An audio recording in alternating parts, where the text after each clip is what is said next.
Hello everyone. This is not a story for the faint of heart. Today, we will be stepping into the darkness of the most gruesome cases, where evil not only exists, but also leaves bloody and haunting traces. This is Real Gruesome Murder Cases, a series of true stories about murders that made the whole world shudder. If you are ready to face the cold truth and the gruesome corners of humanity, come with me to delve deeper into each case. A perfect Sunday evening, except for the screaming and blood.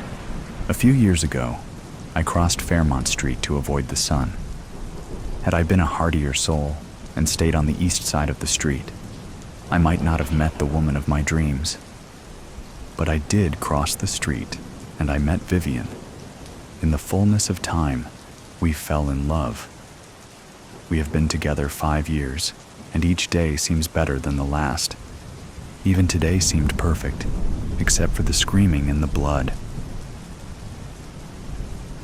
"You take the legs and I'll get the shoulders," Vivian said, as she reached down to grab the upper part of the bound and gagged man. I did as instructed, and we tossed the writhing body in the bed of the pickup truck. It wasn't easy because he was a fat son of a bitch. Jason Mobley, the man currently enjoying the view from the back of the truck, is as sorry a human being as we had ever come across. Without delving into the sordid details of his sins, suffice it to say that he has put more than one person in the ground and collected the insurance payout. Vivian's mom was one of the victims. I stopped the truck and slid out. Vivian and I took out the jack, a hammer, and a rope. Jason's eyes widened at the sight of the rope, and he wriggled in terror, thinking we were going to hang him. No, Jason. What we were going to do will be much worse. The first kiss did it for me. I had kissed plenty of women before, but none had the cool fire of Vivian's lips. A subtle, searching hunger, a slight moan, a soft sigh. I was lost in Vivian from that point on. Moving Jason was much easier now because we could roll him. He kicked at Vivian, but she punched him in the mouth and the kicking ceased. You had to admire a woman who could solve a problem with a punch. I set the loop of the rope under the truck and placed the jack inside the loop. Vivian loosened the nuts on the flat tire. Now I could jack up the truck. The flat tire was tossed into the back of the truck, and the spare tire was left leaning against the bare wheel. The scenario was ready. Okay, Deeds, let's get this overstuffed bastard under the wheel. That's me, Deeds, short for Dee Dee. A name made for trailer park trash like me. Let's take the rag out of his mouth. Maybe he has some final words before we do him in. I may have come from a home that had wheels, but common courtesy should be observed. Vivian grimaced at the suggestion, but complied. "I'll kill you. I'll fucking kill both you whores. Let me go." Vivian kicked him in the ribs. Apparently, Jason Mobley never heard of making one's last words memorable. I squatted down beside Jason. "You're gonna have an accident while changing a flat tire. The jack is gonna slip and you'll be pinned under the truck. The weight will crush you, but you won't die right away." Jason tried to wriggle away, so Vivian kicked him in the crotch. Another effective maneuver by the love of my life. "It'll be slow and painful, Jason. I'm a nurse, so I know how these things go. Your chest will be crushed from the initial blow, and then from the pressure. You'll start spitting blood, but it won't do you any good because you'll drown in it. The blood, I mean. You gotta let me go. I have money, lots of money. I'll give it all to you girls." "We don't want your money," Vivian spat out. What do you want? I'll do anything." Vivian stared at Jason. "I just want to see you suffer. then die, like my mom. He started screaming as we pulled the rope taut. The screams could probably be heard a mile away in this still air, but no one was around to hear them. Vivian and I jerked the rope, and the jack slipped, crashing down on Jason. The screaming stopped, replaced by a grunt, and followed by the gurgle of blood in his throat. "Well, he finally shut up," Vivian said. She chewed on a piece of beef jerky, but spat the juice out. I never understood that, but she sure looked cute while spitting. That's true love when you think these sorts of things. "That's because he can't scream anymore. His lungs are full of blood, and he's choking to death. Slowly, I hope. Oh yeah, he's having a terrible time of it," I said, glancing at the man being crushed to death. He looked pitiful and small, despite his bulk. "Say, do you remember when we first met?" I turned to Vivian. She had just spat out a wad of beef jerky and put it in a bag. It wouldn't do to leave DNA evidence behind. Smart woman. "Of course. You were just standing in the middle of the sidewalk staring at me. It was a little creepy, but also nice. Like someone found me attractive. Well, you were that, are that, will always be that, I think."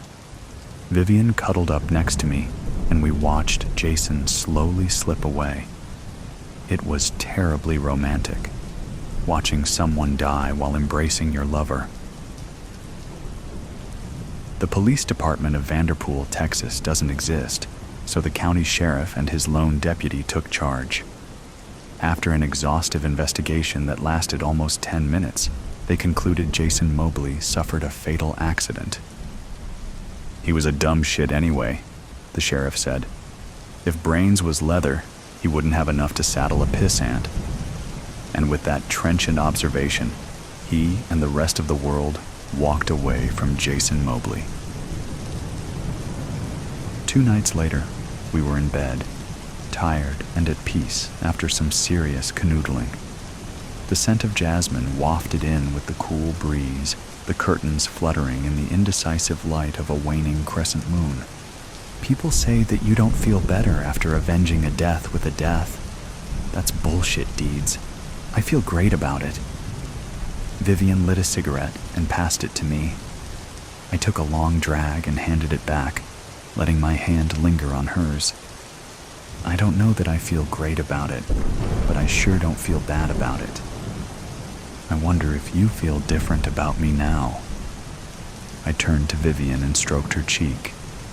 Surprisingly, it had tears. Vivian wasn't one of those girls that cried much. The night had gone seriously quiet. Even the curtains stopped making any noise. It was as if they wanted to listen in. I think we should move in together. Vivian smiled and wiped away her tears before kissing me. Like the first kiss between us, it swallowed me whole without consuming me. If we do that, all the people around here will call us lesbians. Viv, we are. She thought about it for a moment before tamping out the cigarette. Okay, your trailer house or mine? You would think this was the end of the story, all wrapped up with a happy ending, right?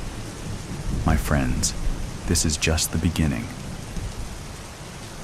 Another perfect evening was slowly ambling its way towards us. Vivian, very fetching in her cutoffs and tank top, sat on a rock and chewed on beef jerky. I was a little jealous that she could look so good after 10 years of living together. I was never what you'd call pretty, and the years spent toiling as a nurse were taking a toll on me. Not to put too fine a point on it, I was looking a little like 10 miles of bad road. I was also feeling my age, which was uncomfortably close to 40. I thought of my future a lot these days. More specifically, I pondered my life as an old lady. Vivian would tell you that I do this too often, and perhaps she's right. Her sunny disposition gives me sunburn because it never lets up. The problem is that she's too pretty.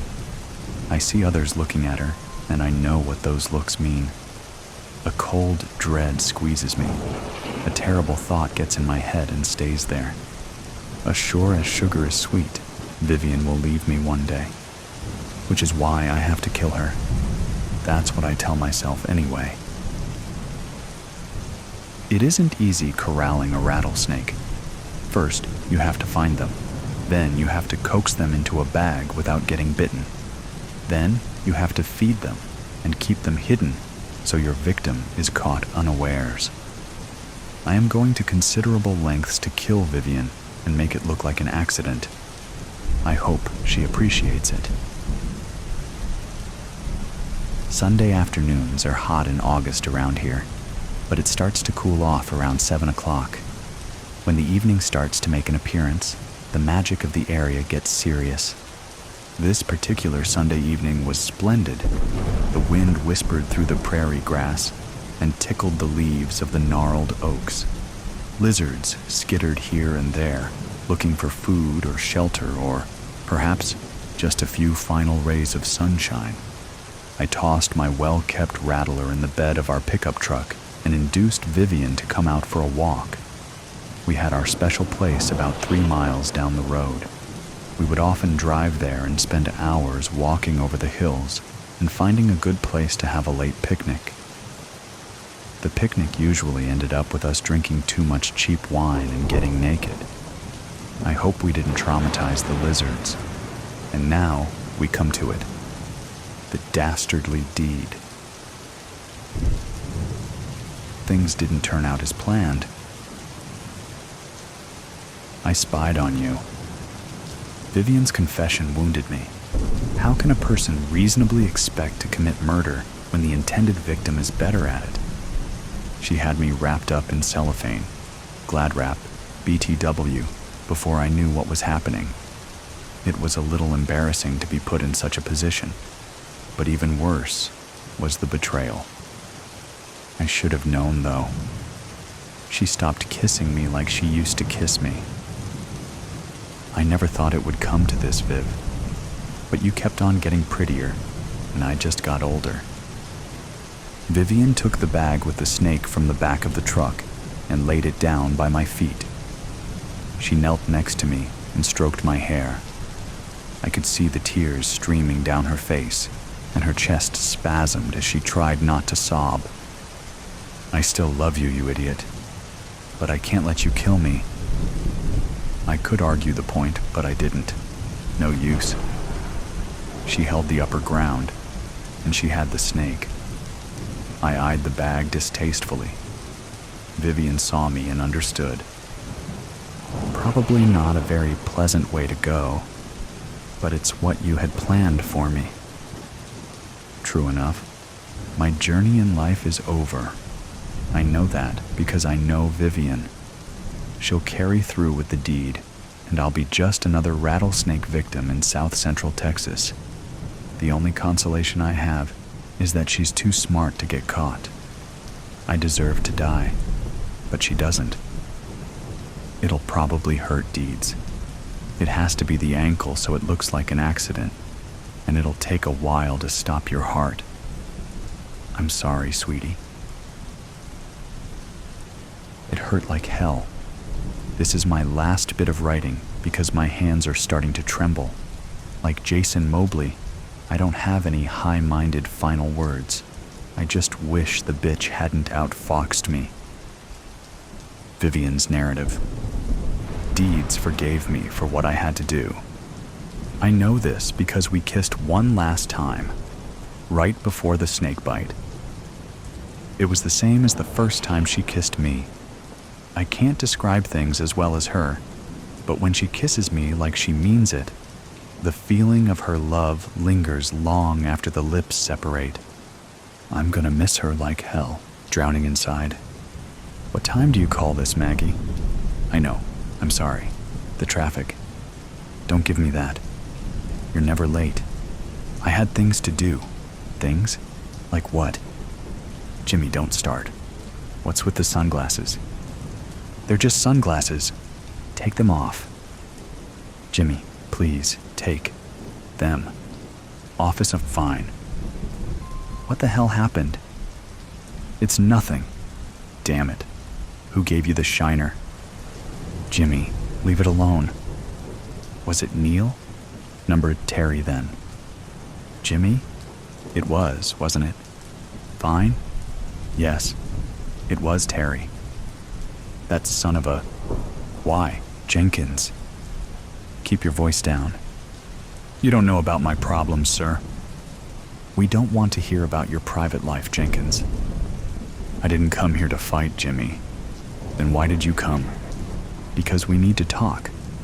Talk about what? United States. Us? There is no us while I'm stuck in here. You're wrong. There's still an us. Doesn't feel like it.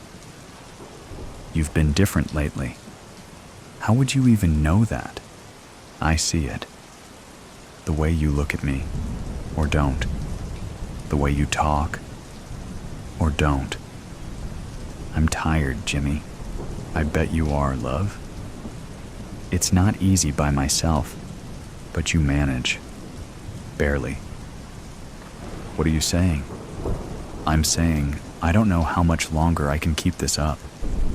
Keep what up? This life. Alone.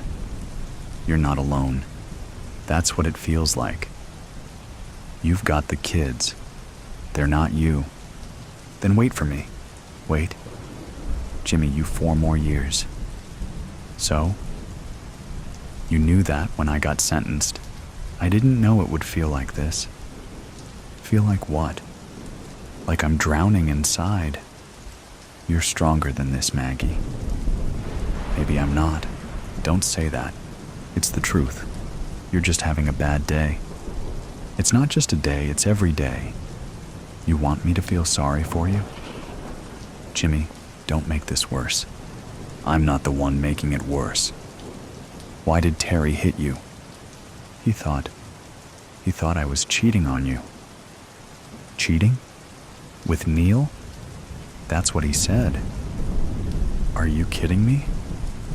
I didn't do anything, Jimmy. And Terry thought it was okay to hit you over a rumor? It's not just that. Then what is it? I don't know.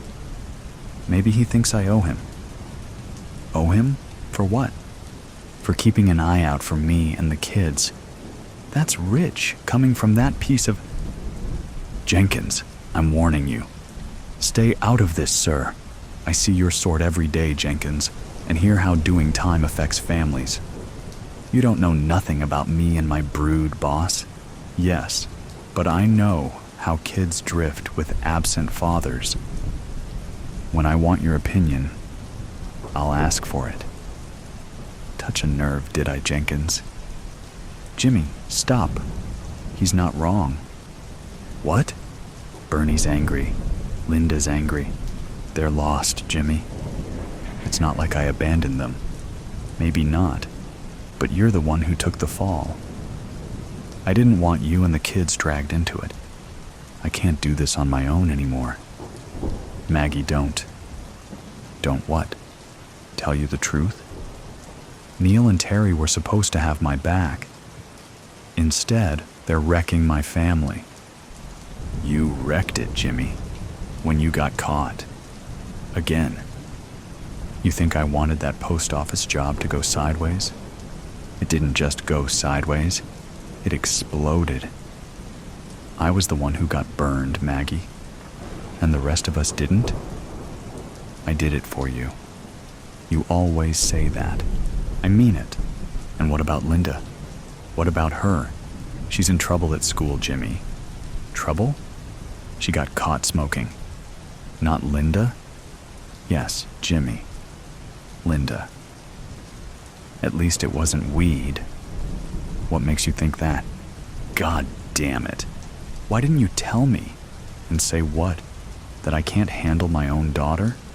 Maybe I could have talked to her and told her. From inside? How do you reckon that'd work out? Linda listens to me. She misses you, Jimmy. I miss her too. She's angry. At me, at the world, Linda feels abandoned, but I haven't forgotten about her. She doesn't see it that way. What am I supposed to do, Maggie? Maybe you should have thought about that before taking on another job. I didn't plan for things to go wrong, but they always do. This was supposed to be my last job. That's what you said last time. I mean it this time. Linda doesn't believe in you anymore. Don't say that. It's true. She was a daddy's girl, and now she's street smart, and now she's fallen in with a bad crowd. I hate missing her grow up. Then why do you keep ending up in here? I don't know. Yes, you do. It's the life, Maggie. Then change it. You know it's not easy. It's easier than losing your family. You make it sound so simple, Maggie. I'm serious, Jimmy. It's your choice. You're giving up on us? I'll survive. Without me, without Neil, without Terry, without all of this. Give me a chance. I'll fix it. I don't think you can. I can. I will. Jimmy. Maggie, I swear to you, I'll get out and I'll make it right. How? I'll get out of the life. For you. For Linda. I've heard it all before. This time I mean it. You better, Jimmy. Maggie? There's something else, isn't there? What do you mean? The bruise, the sunglasses? You've been crying. There's more. It's Bernie. Bernie's tough. He'll be fine. He wasn't fine last night when he crashed his motorbike. What happened? He's in the West Middlesex. Why didn't you tell me sooner? You've enough to worry about. But he's my son, Maggie. Your son? He barely talks about you. What do you mean, he? You two never got along. That's not true. It is, Jimmy. He's angry, just like Linda. Is he going to be all right? The doctors think so. What happened?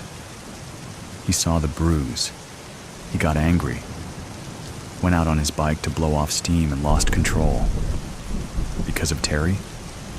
Because of everything, Jimmy. Maggie, Don't. Just stop. I'll make it right. You keep saying that. I mean it. Then prove it. Time's up, people. Let's be having you. Maggie, please, don't give up on us. You know I can't promise that. You can't leave me now. Goodbye, Jimmy. I'll change. We'll see. Dig deep. Other than a faint glow coming from one of the back rooms, the town's charity shop was in darkness, its front door firmly closed. Although it had opened in 1985, the building had been used commercially since the 1800s, when it had variously been a pharmacy, a bank, and a tavern. The shop was close to the river in Marpleton, a pleasant English market town which had once been home to a nearby priory. In ancient times, monks had wandered back and forth to sell their wares at a market which still existed in diminished form across the road. Regulars were now peering through the shop window, but the main lights stayed off. A few of the shop's helpers were huddled in the back room. Patrick, the treasurer, had collected the spare keys from the greengrocer to let them in. The gatherers were addressing one topic, namely, why their long-serving manager, Rhea, had failed to open up the day before. I just can't understand it, Ivy, one of the shop's founding members, said. I've never known her not to turn up, unless she's on holiday. In all the years I've known Rhea, she's never had a day's sickness. Wasn't she going to New Zealand to visit her sister? Patrick asked. She was, but not until the following week. It's in the shop diary.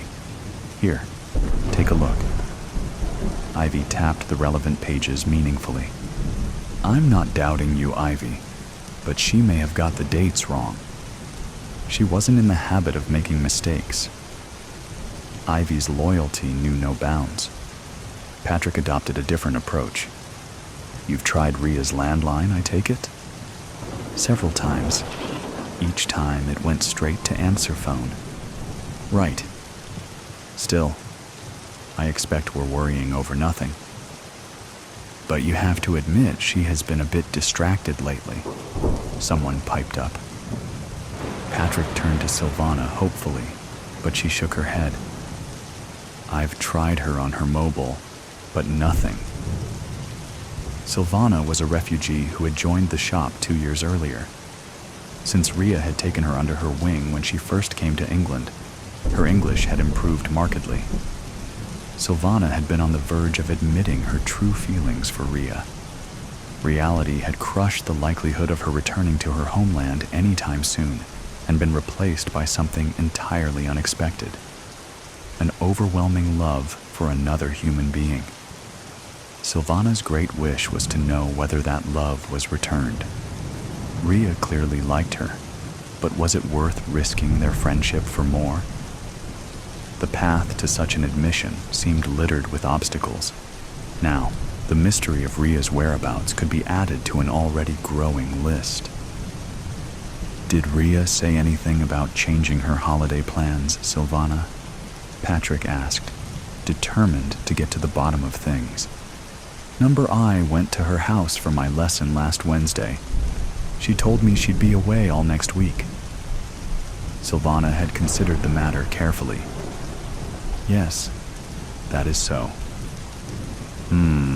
Patrick said. I guess I'll have to contact the area manager about reopening the shop. You'll need to do that. Volunteer phone numbers are stored in the locked cabinet, and only Ria has the key. Ivy interjected. Head office have contact numbers too. Everyone knew Ria always carried a set of keys on a fob attached to a waistband. Patrick joked she secretly had a cellar key for the shop's more trying customers, to which he'd received an enigmatic smile. The actual cellar key had supposedly vanished in the mists of time. Certainly, there was no call to use the cellar with ample storage space elsewhere. In any case, the cellar door was kept permanently locked, preventing anyone getting trapped if there was a fire. Patrick scrutinized the rota sheets.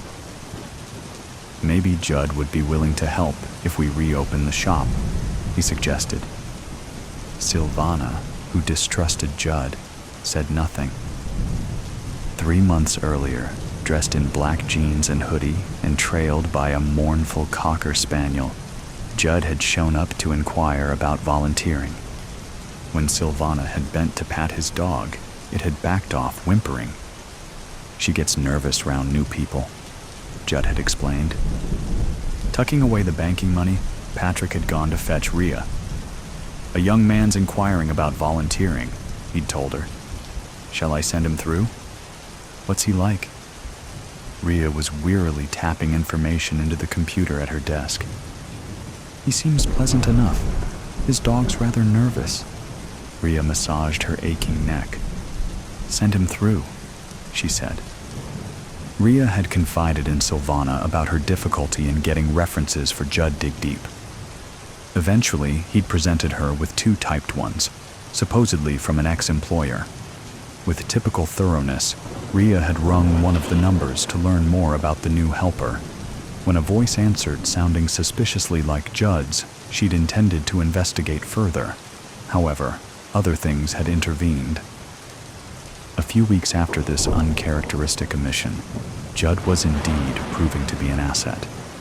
Willing to turn his hand to anything, it was a relief not having to lift heavy sacks and boxes donated by the public from one end of the shop to the other. With little guidance, Judd had transformed one of the sorting rooms, leaving it immaculate. One evening, when Silvana cycled past the back of the shop, she noticed a group of undesirables hanging with Judd, engrossed in conversation. She hurried past, hoping she hadn't been seen. She raised her concerns to Ria, who told her it was nothing to worry about, that she'd keep an eye on things, and bafflingly added, I'd rather you didn't mention this to anyone else. The day the shop reopened, without Ria at the helm, was Silvana's birthday. Patrick invited her to join him later for one of his wife's specials, homemade pizza and pear wine. The food tasted delicious, but she pushed her plate to one side. "You're still worried about Rhea, aren't you?" Patrick observed. "Her cell phone is dead. It's strange. I knocked on her door last night, but still no answer." Patrick got up. "I tell you what, I happen to know Rhea's neighbor, Angela, from the book club. She looks after the garden when Rhea goes away. She may well have a spare key.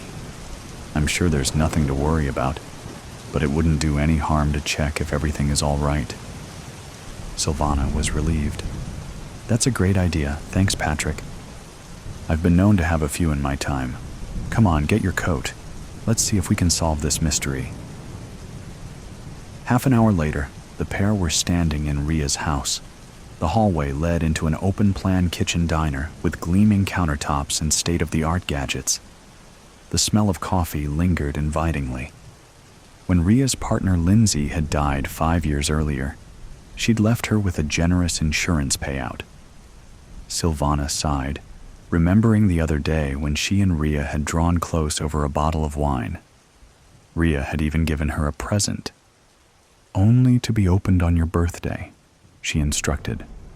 But beneath the gaiety, she'd been out of sorts. Rhea had brushed aside Silvana's offer of help with a brisk, "I'm fine." "I'll check down here if you do upstairs," Patrick said, jolting Silvana back to the present. The passport was lying on the bedside table. However, the photograph bore little resemblance to the person Silvana had come to love and admire. Having spent time working for a private detective agency when she was younger, instinct overrode caution, and she began a meticulous search for clues. Predictably, Rhea's shop keys were lying on the bedside table. More unexpected was the discovery of another set of keys attached to a ring with a tag labeled cellar. "Are you all right?" Patrick called up from the bottom of the staircase. "I'm okay." Silvana tucked the cellar keys into her bag. Then she remembered Rhea's present and opened it.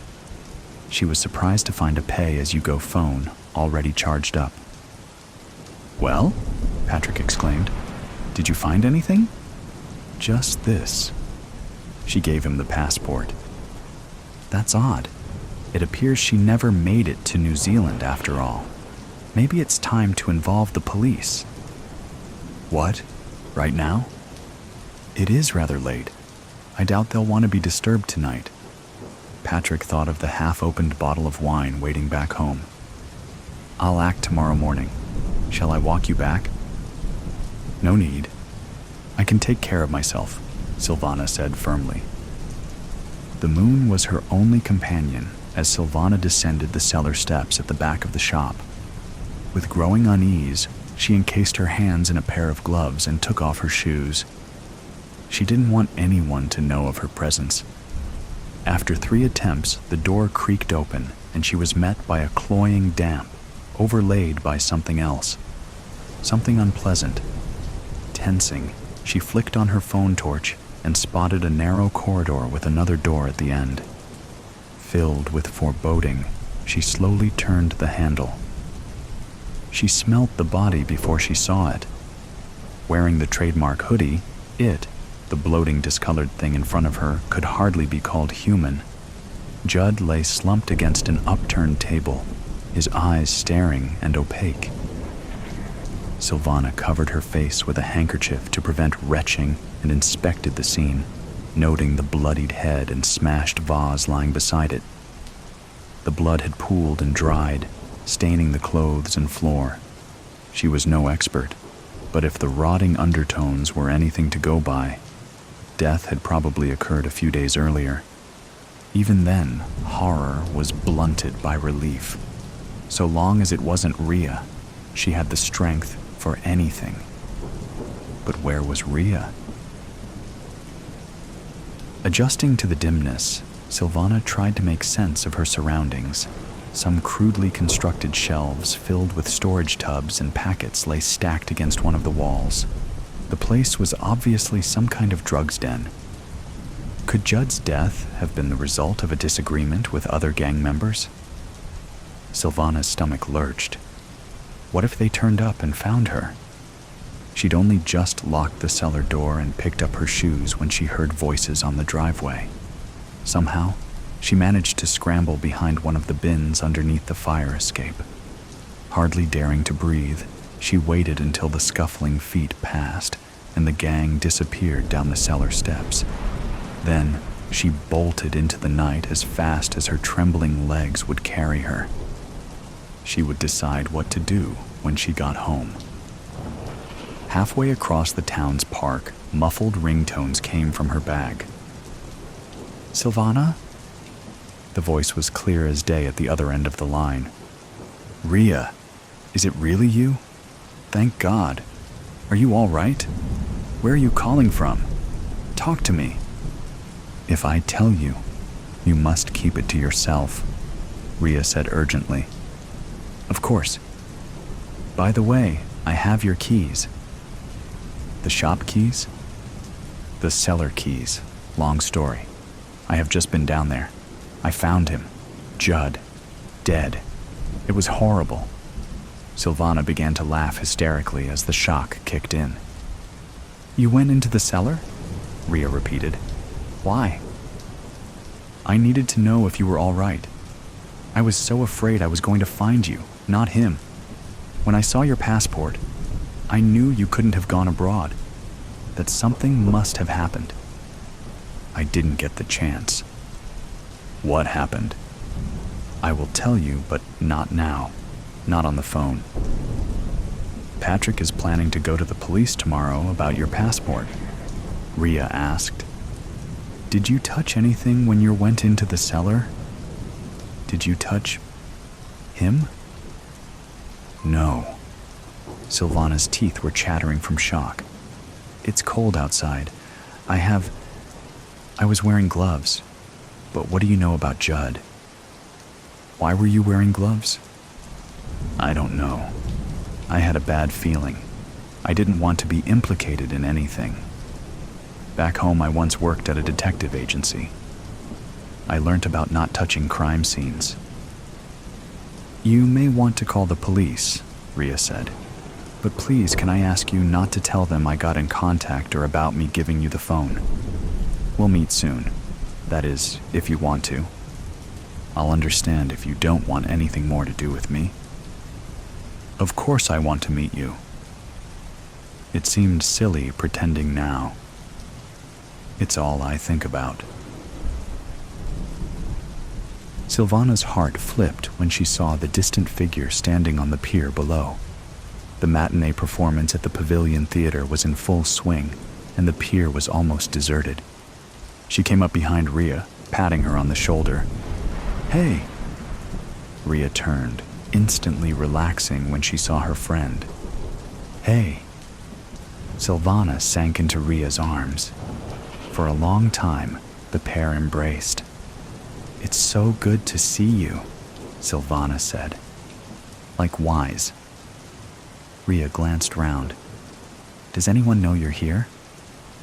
"Number, and I'm so hungry." Rhea grinned. "How about some fish and chips? I'll treat you." "You mean the famous English fish and chips?" Rhea grinned. "I've discovered a great place on the front." She linked arms with Sylvana. "Come on, let's eat. Then, I'll tell you everything." "Judd was a bad lot," Rhea admitted later.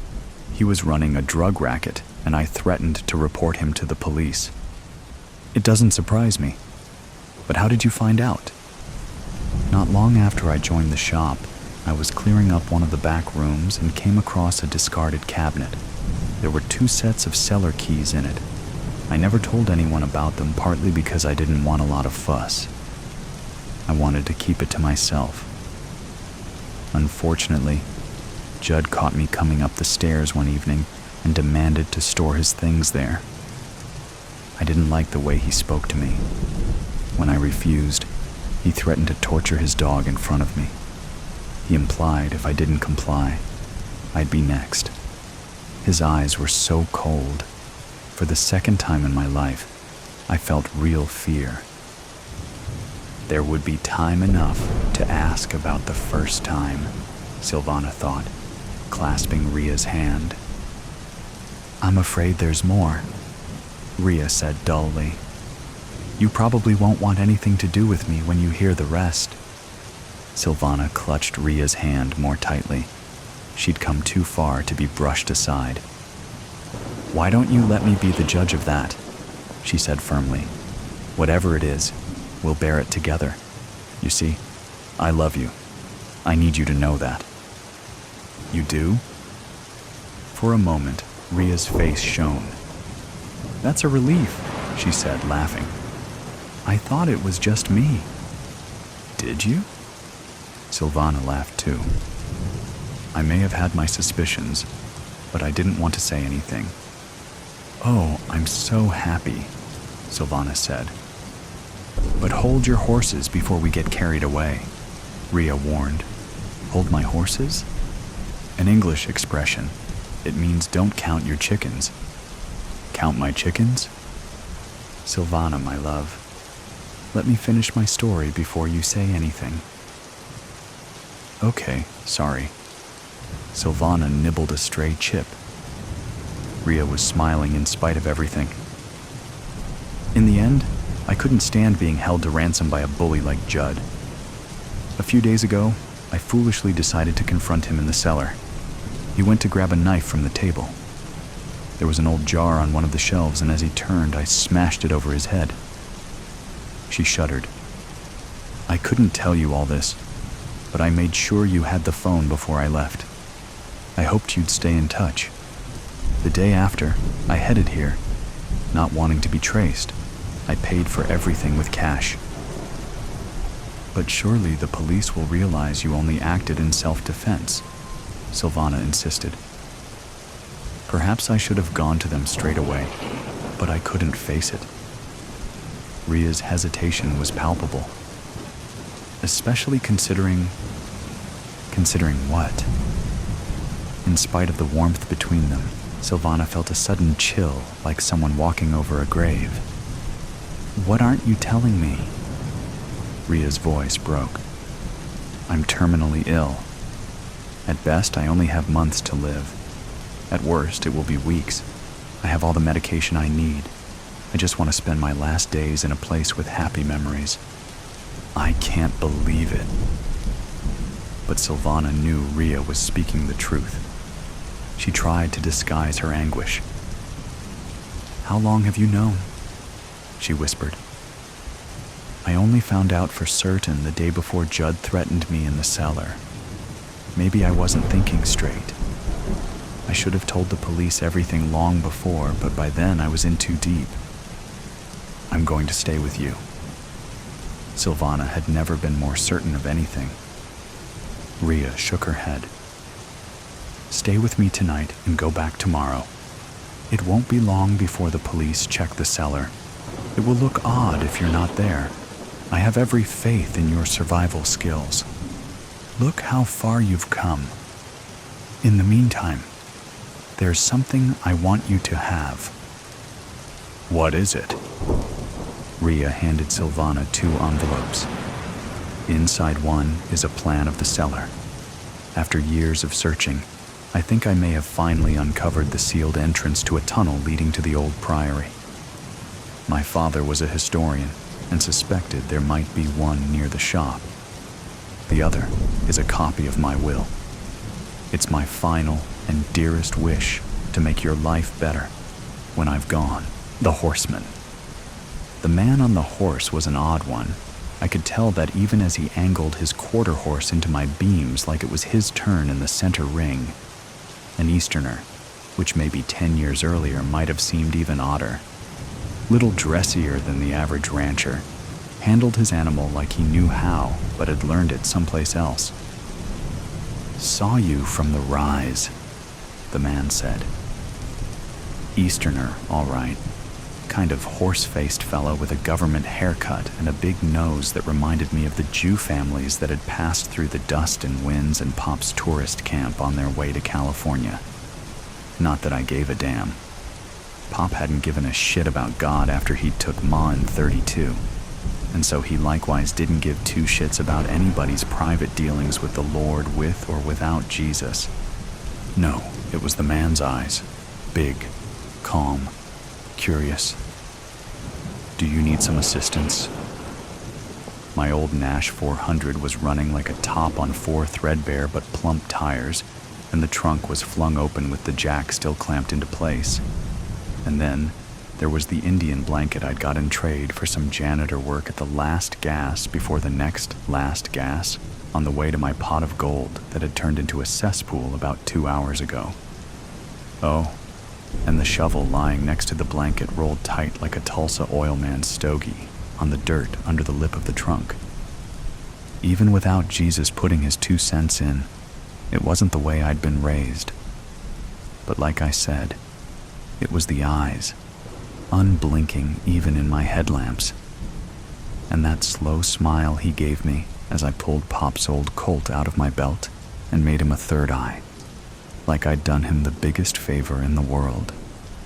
I'd settled in Espanola a couple years after the Depression ended, though, or maybe cause I'd helped the town undertaker put a number of such folks under the shifting Oklahoma topsoil for a few pennies a body, I'd sought out someplace a little more off the path of men, desperate or stupidly hopeful enough to drag their wives and young ones through the valley of death to a pot of gold that didn't exist. But everything shrinks as we grow, my pop once said, and it wasn't too long until they started to trickle south off the California Trail into the desert. College types, engineers, they said, Easterners, Jews, I heard, and more than a few foreigners who weren't fooling anybody with names like Henry Farmer and Nicholas Baker.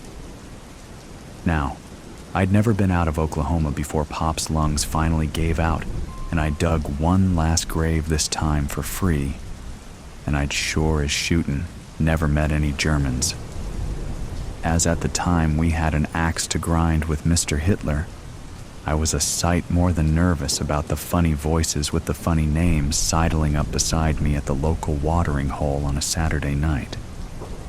Didn't help that the government had bought out the ranch school and put me out of the first steady work I'd had since sorting the dead from Pop's barely paying guests. The school and its high-flown Eastern teachers and rich folks' kids playing cowboy seemed a bit silly to me, but groundskeeper's pay was decent, and the Ponzes treated me right. Felt no desire to stick around afterwards, even with the new jobs the government and their engineers were bringing to the area. What the Easterners and foreigners specifically were doing may have been the best-kept secret in the Southwest, but the tighter you keep the lid on the pot, the bigger the mess when things boil over. All anybody could guess was it had to something to do with that aforementioned scrap with Der Fuhrer, but folks got rattled with the army and the federal suits, cleverly watching every move the locals made. Bad enough, they were keeping Nazi prisoners and Japanese folks from California on ice down south at Fort Stanton. Seemed passing strange we weren't rounding up Germans and Italians who could blend right in at any military base or shipyard, but my 2 cents wasn't going to buy me anything but trouble, especially these days. The Denver and Rio Grande Western had ripped out the Chile line and pulled the tracks from Espanola in 42, but the town was hanging on between the nearby farms and the new government jobs 10 miles to the west. I was a handy sort with nowhere really to go, so I hung on too, in what passed for the middle of nowhere. If you want to make God laugh, tell him your plans. I think that's in the Old Testament, or maybe some tourist dropped that pearl on me on their way to the new promised land. As I now headed the opposite direction, back through Espanola and north past Taos into the mountains near the Colorado border, I could feel God's jeering presence. Poor time to get religion, with 2 bodies stuffed in the trunk and a ticket to hell waiting at the station for me. When I think about it, and believe you me, I have, maybe that's precisely the time. I put them deep in the Carson forest, It was a skill I thought I'd put behind me. But even the dead can surprise you. I was in my bed a few hours before dawn, contemplating and shivering on the bare mattress. It was sheep country. I could get a new blanket in the morning, though at this moment I wasn't sure of the need. Barring rattlers, the horse was the only one got off free that night. Hitler willingly gave up his ghost in the spring of '45, and his pal Mussolini got a date with a firing squad and a public showing strung up like the day's catch outside a Milan filling station. It took close to 3 more years to rein in Hirohito. After destroying the Japanese Navy and taking a string of Pacific islands, hemming the empire in nice and neat, we rained fire down on Tokyo, Osaka, Hiroshima, and Fukuyama. I say we, although I spent most of my stint with the 124th Transportation Battalion in Luzon, up to my elbows in axle grease and sweat. I'd signed up 2 months after that night in the forest, reasoning only more blood would wash away what was on my hands and my soul. I was pretty much nobody in the middle of nowhere, and when no GIs or Eastern-looking fellows in suits and badges showed up on what passed for my doorsteps, I figured Uncle Sam had chalked things up to Nazi spies, or an unlucky turn on a dark plateau trail, or maybe Junior, as I'd come to call him, just bugging out. It was those goddamned eyes. He seemed like a man looking for a back door out of purgatory. Wonder if the sergeant at the Santa Fe recruiting office spotted anything like that in my bloodshot brown eyes. See, thing with being nobody, having nobody in the middle of nowhere is the company you're forced to keep. Nobody was ever likely to find the bodies, and nobody was likely ever going to spill a tear over the man who'd soiled my good blanket. But every time I listened to the bodies piling up on the radio, I wondered how many others I'd buried.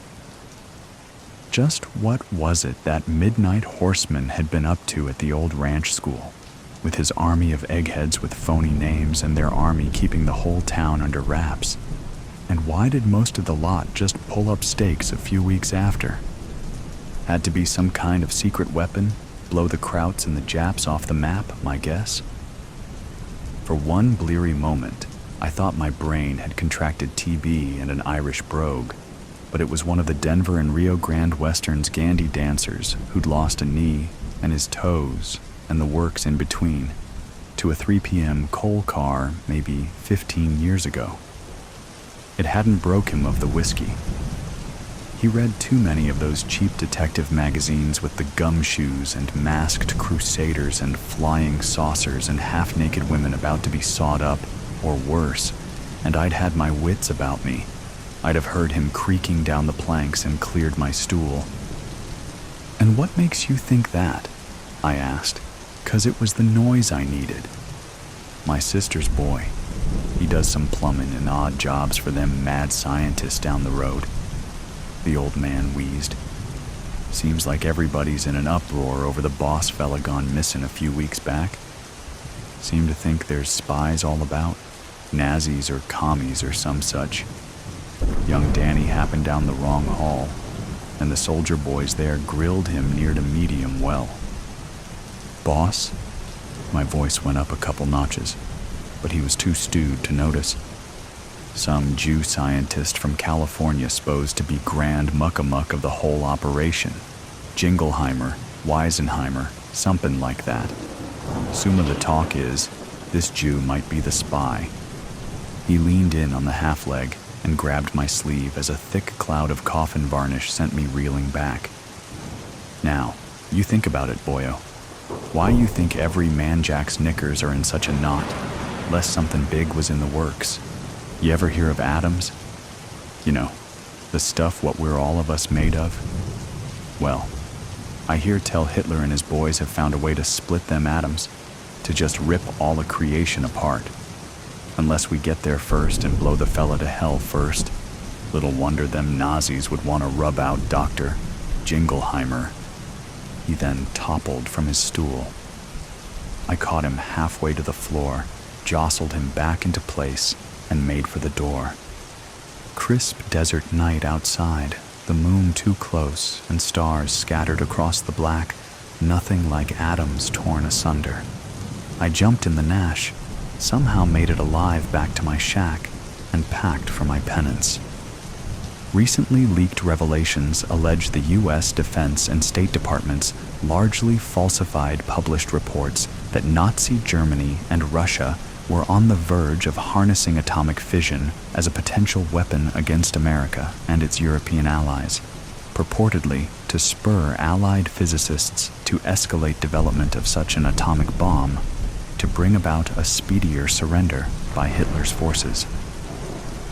That effort, referred to as the Manhattan Project, was conducted under a nearly impenetrable cloak of military security on the site of a former boys' academy near Los Alamos, under the auspices of preeminent theoretical physician J. Robert Oppenheimer. Without revealing the nature of his work, Oppenheimer's mysterious disappearance late one night in 1944 sparked a massive manhunt, and rumors the eccentric scientist had collaborated either with the Germans or the Russians, given his wife and brother's ties to the American Communist Party. The case remains open to this day, and the Manhattan Project ended shortly after Adolf Hitler's suicide and the effective fall of his Nazi regime. Amid the loss of one of its most brilliant minds and fears of further security breaches, the remaining physicists of Los Alamos declared the project a failure. Or so we thought. I talked this week with Isidore Isaac Rabi and David L. Hill, former Manhattan Project researcher. In a 60 Minutes exclusive, Rabi and Hill reveal for the first time that they and other project scientists concerned about the long-range implications of atomic warfare conspired to conceal their findings from the military. Rabi, Dr. Oppenheimer himself voiced doubts about the sanity of releasing such a force into the world, but he was under intense pressure to beat Hitler, beat Stalin to the punch. None of us knew we alone held the keys to a Pandora's box, but without Robert's zeal, we reached a hard but crucial decision. There are questions which illuminate, and there are those that destroy. I was always taught to ask the first kind. The only answer to the question of the day was destruction. If not merely the instantaneous vaporization of entire cities and the then unquantified after effects of ambient radiation, then the geopolitical stranglehold and atomic arms race between the US, Russia, perhaps even the former People's Republic of China would impose upon the human race. And imagine if such a weapon were deployed. There would be no defense, no deterrence, only annihilation. Rabi was awarded the 1944 Nobel Prize for his discovery of nuclear magnetic resonance, a major breakthrough in medical imaging and diagnosis, and his work in microwave technology revolutionized military and commercial radar systems and led to the introduction of the home microwave oven in the mid-1950s. Meanwhile, following the dissolution of the Manhattan Project, project team member David Hill headed up the Federation of American Scientists, later to become the Global Federation of Responsible Scientists, with the overthrow of Joseph Stalin and subsequent collapse of communism across Russia, Eastern Europe, and Northern China. Under Hill's leadership, the Federation worked with the U.S. Atomic Energy Commission and other international agencies to design virtually fail-safe atomic reactors, which have all but replaced coal-fired power facilities and have been credited with greatly reducing air pollution around the planet. We reached Dr. Hill at his Santa Fe home. Hill continues to defend Oppenheimer's patriotism and loyalty, as he has since President Truman branded the missing physicist a traitor in league with communist factions. Hill. The consensus was that the specter of atomic warfare and destruction would come to eclipse any prospect of science in the public interest. We've harnessed the power of the atom to save lives and provide clean, safe energy. I posit we'd never have put men and women on Mars, nor developed a seamless worldwide web of satellite communications and technology had we created a world occupied solely with averting global apocalypse. Wallace, not everyone concurs with your assessment. Retired Major General Boris Posh, who headed up the investigation into Oppenheimer's disappearance in 1944, argues you and your colleagues withheld vital scientific information that might have ended the war 4 to 5 years earlier, saving, in his words, countless American and civilian Japanese lives. And to this day, Posh believes Oppenheimer was complicit either in your deception or acts of espionage. He's pushing the Justice Department to bring formal charges against what he called the Manhattan conspirators. Your response? Hill. Mr. Wallace, I'd invite you to imagine a football stadium filled to the rafters with all those American, British, Australian, Russian, Japanese casualties. Then imagine dropping a bomb that would wipe out an area 5, 10, 100 miles around that stadium. Then look ahead at the radioactive wastes that would linger in the air above that area for months, possibly years, that might carry across 100, possibly thousands of miles. Multiply that by as many bombs as it might take to prove we mean business. As for Dr. Oppenheimer, you have to understand the exhaustion and stress we were all under. Robert's way of dealing with that pressure, his doubts about the work and its consequences, was to ride the mountain trails around Los Alamos, through the Sangre de Cristo and the Jemez mountain ranges. He loved New Mexico, and he loved his horses. We were on the verge of a key breakthrough at that point, and he vanished shortly after supper. Most of us knew where he'd probably gone, and when they found his horse wandering around the plateau about 3 miles off, we figured he'd met up with some kind of misadventure. Dr. Oppenheimer would never have let that animal to languish in the wilds. That was something General Groves and his men would never understand. It was a small item on the Sunday news feed, but the Taos byline had caught my eye. A massive flash flood had uncovered, and a trio of hikers had discovered what looked to be the skeletal remains of 2 adult males, one wrapped in the shreds of a decomposed wool blanket.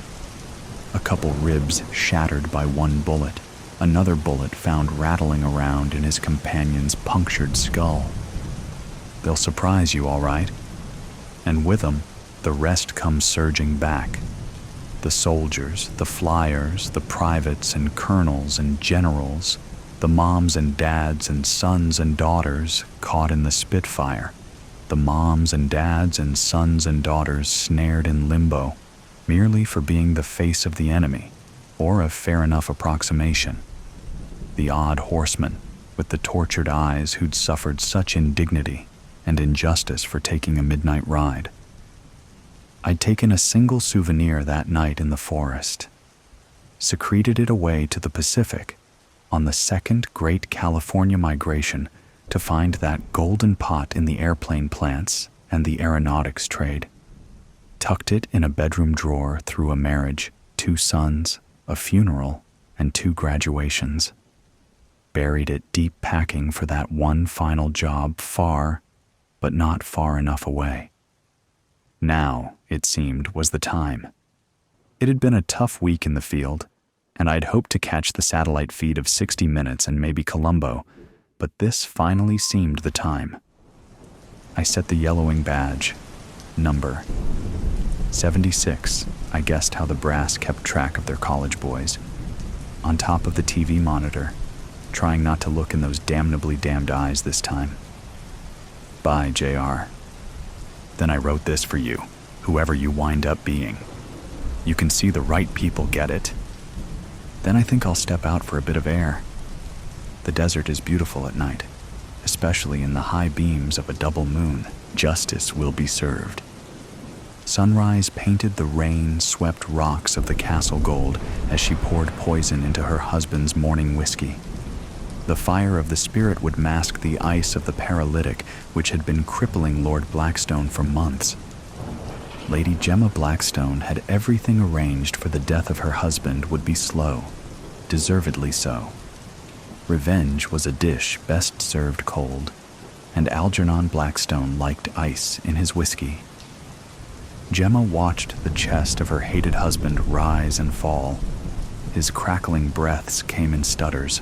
The poison had started work on his lungs. She has lessened the dose to ensure he didn't die suddenly. Everyone needed to know was that Lord Blackstone was a sick man. His twisted mind would meet its match in the gnarled agony of his flesh. She smiled sweetly. Best to always smile in case he was looking. Gemma played the part of a doting wife. She fluffed his pillows. She changed the bedpan. She stoked the fire in the night when the servants were gone. "Gemma, is that you?" he rasped, coughing. "It's Algie. What can I get you?" she asked him in the simpering voice he knew her by. "How is it? Do you feel better?" "Maybe," he wheezed. "A solid breakfast will do me the word of good." Gemma nodded and called the butler. "Reginald, Lord Blackstone is awake. Bring the wheelchair." "My whiskey," Lord Blackstone wheezed. "Can't start the day without it." He took the ready crystal tumbler in stiff hands. She had to help him sip it down. "You know you shouldn't, my love. It's your worst vice." "All old men need vices." Lord Blackstone flashed his gold teeth, then closed his eyes in pain as his lungs shot through with agonizing needles of fire. Whiskey burnt away sleep. "Good morning, my lord," said Reginald. The wrinkled butler, older than the stones of the castle, wheeled in a chair that creaked with every turn of the oak wheels. "Good morning, Lady Blackstone." "Good morning, Reginald," she said. Together they helped the gnarled old man into his chair. The butler insisted on pushing him to the dining room. Above the table hung a painting of a hanging family entitled "Justice Will Be Served." Gemma had commissioned the painting to remind her of her mission. Algernon Blackstone had her entire family executed for theft when she was just a girl. Gemma had escaped only because she'd been out on an errand when her mother, father, brother, and sister were sent to the gallows. Only her father had stolen, and only enough food to feed the children. The standard punishment had been the loss of a hand, an acceptable risk for a man who wanted to feed his loved ones. Instead, the Lord of Blackstone Castle had chosen to make an example of the whole Fisher family. High on her stool on the gallows, Gemma's mother had caught her eye.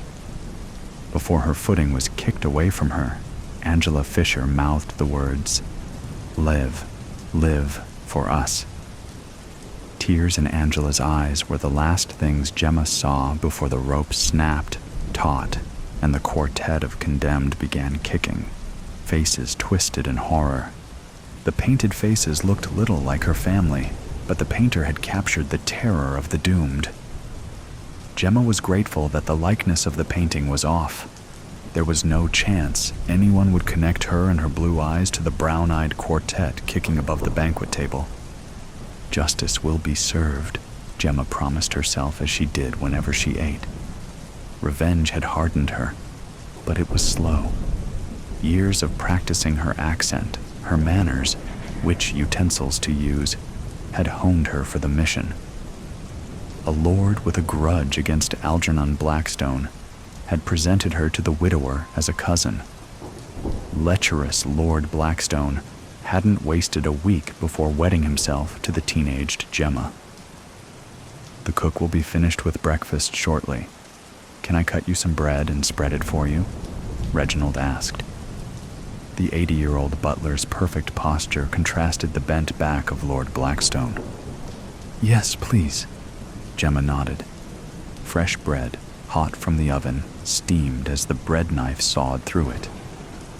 The wedge-shaped slice belied distraction as the butler watched the dining room door expectantly. Normally, his every cut was perfect. Something on your mind, Reginald? Algernon Blackstone asked, raising a graying eyebrow. Just an anniversary of sorts, Lord Blackstone. Glowing life Gemma had never seen sparkled in Reginald's red-veined eyes. His smile unnerved her. Watching the door, she gripped a butter knife with white knuckles.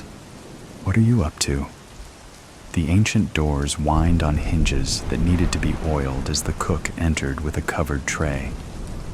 Walking down the table, Camilla set the tray down at the end. The silver dome revealed 2 matchlock pistols. Both were loaded and ready to fire. Reginald? Camilla? What is this? Lord Blackstone's voice was outraged. He tried to stand, shaking, but broke into a fit of coughing. The butler and cook began laughing. Camilla took both pistols, handed one to Reginald, and aimed hers at Gemma. Do you remember the girl you had drowned for spilling soup in your lap? Asked Camilla. She waited for recognition in the Lord's eyes. You don't, do you? Victory morphed into outrage on the cook's face. Was my daughter's life so forgettable to you? I don't, Lord Algernon began. Soup! Reginald yelled. Spilled soup! He leveled his pistol at Lord Blackstone. You could have beaten her. You could have locked her in the stocks. You could have simply fired her. No, you killed her. Our beautiful girl drowned over fucking soup. Reginald's forever gray face was red. Veins throbbed in his forehead. She was your daughter? Algernon asked, looking from the butler to the cook to Lady Blackstone. Our only daughter, Camilla nodded. Who you killed 20 years ago today. 20 years? Gemma asked, unable to stop herself. You waited 20 years? He killed my family 7 years ago, and I was nearly done with him. Camilla's gun aimed at her heart as she pointed at the painting above the table. You commissioned that painting yourself, Reginald said. He waved his free hand at Justice Will Be Served, to remind me of the mother, father, sister, and brother he had hanged. Palms raised, Gemma pushed herself out of the gilded chair she'd been sitting in 3 times a day for years. Your maiden name was Sinclair, Camilla snarled. I was here when Lord William Sinclair delivered you to Lord Blackstone. With every word, Gemma saw the old woman working herself up to shooting Gemma. To him, she was as guilty as Lord Blackstone. He hated Algernon. I told Lord Sinclair my marriage to Lord Blackstone would be his downfall. William was only too happy to help. I'll have you all hanged, said Lord Blackstone. He slammed a gnarled fist into the table and winced. Convulsing, he clutched at his chest. You'll never hurt anyone again, Gemma told him. I've been seeing to that for months. She turned to Reginald. I've been poisoning his morning whiskey. What? Said Lord Blackstone, the butler and the cook as one. It's no coincidence he can barely move, said Gemma, looking from Reginald to Camilla. It's the poison. You told me you believed in justice, wheezed Algernon Blackstone. I do, said Gemma, her face releasing all of the anger she'd held in for years. Justice for my mother Angela, for my father David, for my sister Alice, for my brother Darren, all murdered so that you could make a point. She prodded his chest. His hand moved to catch her finger at a snail's pace. There's poison in my Janelle No. 5 perfume. I've been adding a drop to your whiskey since I bought the rat killer from a farmer at last year's summer fair. He stole from me. I had to set an example, said Lord Blackstone of her father.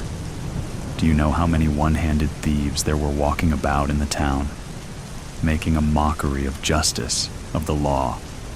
He looked at the painting, unrepentant. He gathered his resolve. Then you should have whipped him, locked him in the stocks. banished him. Gemma's voice was colder than the iron bars on Blackstone Castle's windows in midwinter. I have a responsibility to uphold the law of the land. A liar like you could never understand. Lords maintain order, otherwise there would be chaos. He caught his wife's eye, imploring. It was nothing personal, Gemma. I didn't know you. That's the problem, Algernon. It's never personal. Life means nothing to you. Their daughter meant nothing to you. Lady Blackstone waved a hand at the butler and the cook. It's personal for us and everyone who's had their life destroyed by your twisted vision of justice. You're serious, aren't you? Reginald asked. Camilla, take the gun. I have to know. He handed his pistol to the woman who had prepared every meal Algernon had eaten for 20 years. His coattails flicked as he flitted through the dining hall door. His footsteps retreated, clattering along the flagstones. Gemma, said Lord Blackstone. Desperation was writ large in his bulging eyes. You've been my wife for 5 wonderful years. I've loved you with all my heart. I've had the hard task of keeping the peace in these parts, but I've never meant you harm. Gemma, I love you. Please don't do this. He pressed his palms together. In the name of God, spare me. God? Gemma scoffed. Love? She slapped the table, giving Algernon and Camilla a fright. You would have hung me with the rest of my family if I hadn't been checking the family crab traps. I returned to find my entire family on the gallows on your order. I watched them hang because you had decreed it. Tears of anger ran through her powder makeup. God may have said, "Thou shalt not steal," but I'm sure he gave precedence to "Thou shalt not kill." You have a lot of blood on your hands, Lord Blackstone. At his title, Gemma turned on the stately accent which had been slipping as she told her story. Don't think I trust you, said the cook to Lady Blackstone. I've watched you playing the doting wife for years. I've seen you fawning over this monster. I've heard you praise his firm hand for the law. The gray hair of the old woman was slick with sweat that beaded on her forehead. That's all it was, Camilla. An act. You must have known my mother Angela, and me. My name is Jenny Fisher. I lived in Blackstone until the day he hung my family. I ran to Winshore to escape. I learned to copy Lord Sinclair, working in his kitchen. I learned the way the gardener poisoned foxes and rats. I formed a plan. I convinced Lord Sinclair to pass me off as his own to spite Lord Blackstone. Jenny Fisher took a deep breath before her next admission. Then I killed Lord Sinclair. What? Algernon turned to look at her. A murderess in my bed all these years. I was in good company as far as that goes, Jenny said coldly, the lesser of two evils. Lord Sinclair was no saint himself. She chewed her nail as the sound of Reginald's perfectly shined shoes returned. I don't know what's in this bottle, said the butter, holding up the exquisite green glass. But it's not perfume. It's certainly not Janelle number 5. None of it touched you, did it? Jenny asked. A drop is dangerous. 3 is death. She's telling the truth? Camilla asked. The gun aimed at Lady Blackstone lowered from Jenny's heart to her stomach. This is too much. Lord Blackstone has no shortage of enemies. That's no secret. Reginald took a gun from his wife and sat heavily 5 seats down from the lord and lady of the castle. How can we know for sure she's telling the truth? Camilla asked. We've waited all these years. I'm not letting revenge slip away after all that time. I want to see the light leave his eyes. I want to watch his soul leave this husk on the way to hell. Camilla, please. Algernon's lip quivered. You shut your murderous mouth, Lord Blackstone. I want nothing but death from you. Camilla stretched her arm from point blank until the barrel was one chair from the wretch who'd brought them all together. Let me do what I was planning to do. Jenny tilted her head as her mother had when she'd haggled with Sellers. He drinks from that bottle, as much as he likes. We can all watch justice be done. That way you'll know. Gemma! Algernon Blackstone tried to stand and coughed up mucus and blood for his futile efforts. My name is Jenny. Jenny Fisher. Always was. Always will be. Daughter of Angela and David. Sister to Alice and Darren. I want you to know that as you die. Her dress, green silk and cotton, fluffed her out to twice the size as she stood by his side. We have glasses. Let me serve him.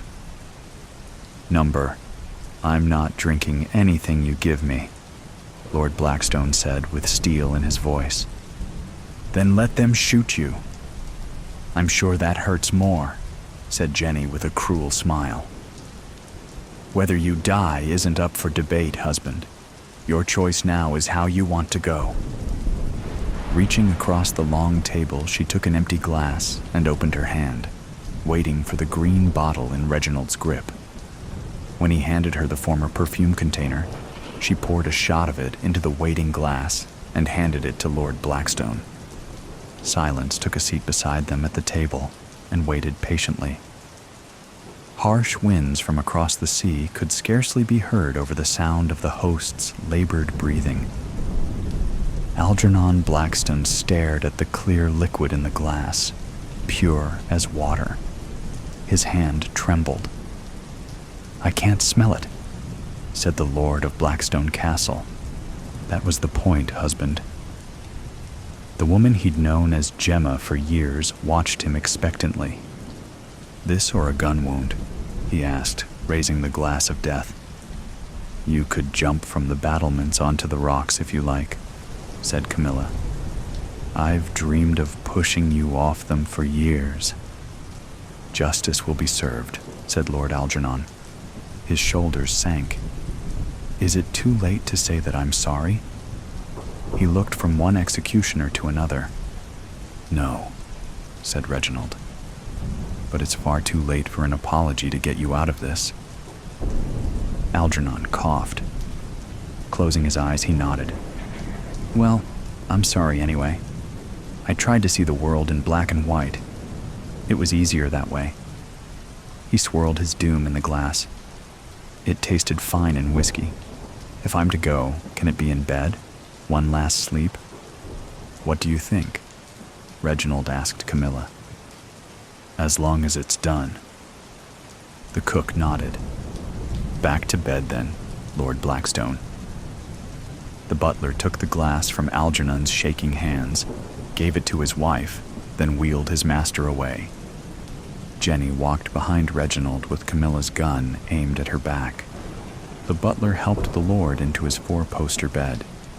Jenny filled the rest of the glass with amber alcohol and handed it to her husband. Looks delicious, said Lord Blackstone. He gave them all a vicious smile. I forgive you for murdering me. Hopefully you can all find peace together, knowing what you did, what you are. Laughing through a cough, he drank down his whiskey. Trying to divide us with your last words? Jenny sat by Lord Algernon's side. How you? Just remember my family as you die. She took his hand, already immobile. And our daughter, said Camilla. He can't talk, said Jenny. He's not breathing. This is the end. She looked into Algernon's bulging eyes. Justice is served. Lord Blackstone's chest stopped moving. He twitched weakly, then ceased. Is he dead? Reginald asked. Number not yet, but it is inevitable now. Jenny closed the liver-spotted eyelids of her husband. His skin was cold. Her fingers on his neck felt the beat of his heart slowing to a stop. It's done. I thought I would feel something. Camilla looked at Reginald. I thought I would feel some peace at last. "What now?" Reginald asked. "Breakfast?" Lady Blackstone suggested. The day had not gone as planned. She had 2 loose ends to tie off and always planned better on a full stomach. The devil is in the details. I was 16 years old when they found the 6 bodies underneath our living room floor. I'm not one to share personal details, mostly because I have a tendency to run my mouth and say too much. But I think about that night often, usually as I'm just crawling into bed, in that time between hazy wakefulness and deep rest, which, if I'm being honest, I've never been the greatest sleeper anyway.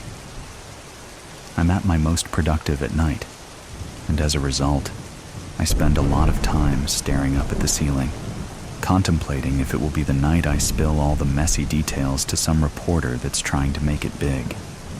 But then I think, the media has already had their fun with my family, and their exuberant reporting, rightly or wrongly, landed my good name in the history books by the time I turned 17. If I were to set the record straight, it would go a little something like this. I can't forget that sound. It's one of the most haunting things about that night, the thing I can't quite shake, and it has followed me my entire life. Thud, thud, thud, thud. It was a hand at our front door, pounding incessantly. It sent shockwaves from the top of my head to the tips of my toes. I broke out in a cold sweat, realizing that the swirl of blue and red lights outside my window, paired with the pounding at the door, meant one thing: the police. My mother, who was notorious for sleeping through just about everything, raced into the hallway, and through the crack of my door, I could see her standing at the top of the stairs, hand to chest. She was wearing her favorite silky pink nightgown, the one that grazed the floor as she walked. She always looked like she was floating when she wore it. But in that moment, it dragged behind her in a fury. Thud, thud, thud, thud. My panic didn't keep my curiosities at bay. I jumped down from my bed and padded toward the door. I peered out, waiting for what came next. My mother's voice was the first to break through the weighted silence. "What is it? What do you want?" she said. Then came a series of sentences that melted together. Talk of my father, where he was.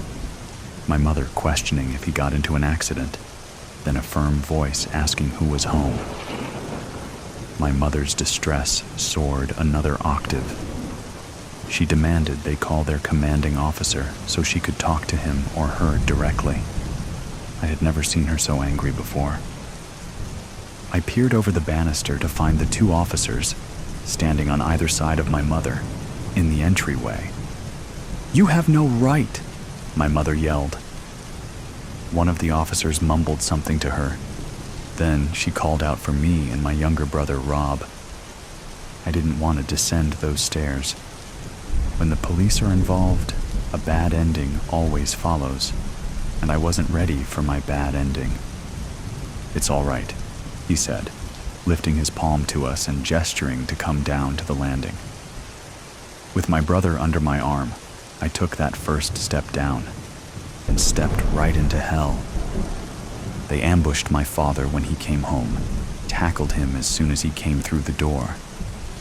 Poor guy didn't even notice the 2 cop cars parked outside because he had spent the last few hours pounding down gin and tonics. While Robbie was watching TV in the living room, I snuck around the corner, walked down the hallway, and positioned myself outside the kitchen door. For some reason, the police thought the best place to question him was where we ate our food. "Tell me where the bodies are, Jimmy," one of the officers said. "I don't know," my father replied, but his voice betrayed him. He couldn't hide his shakiness.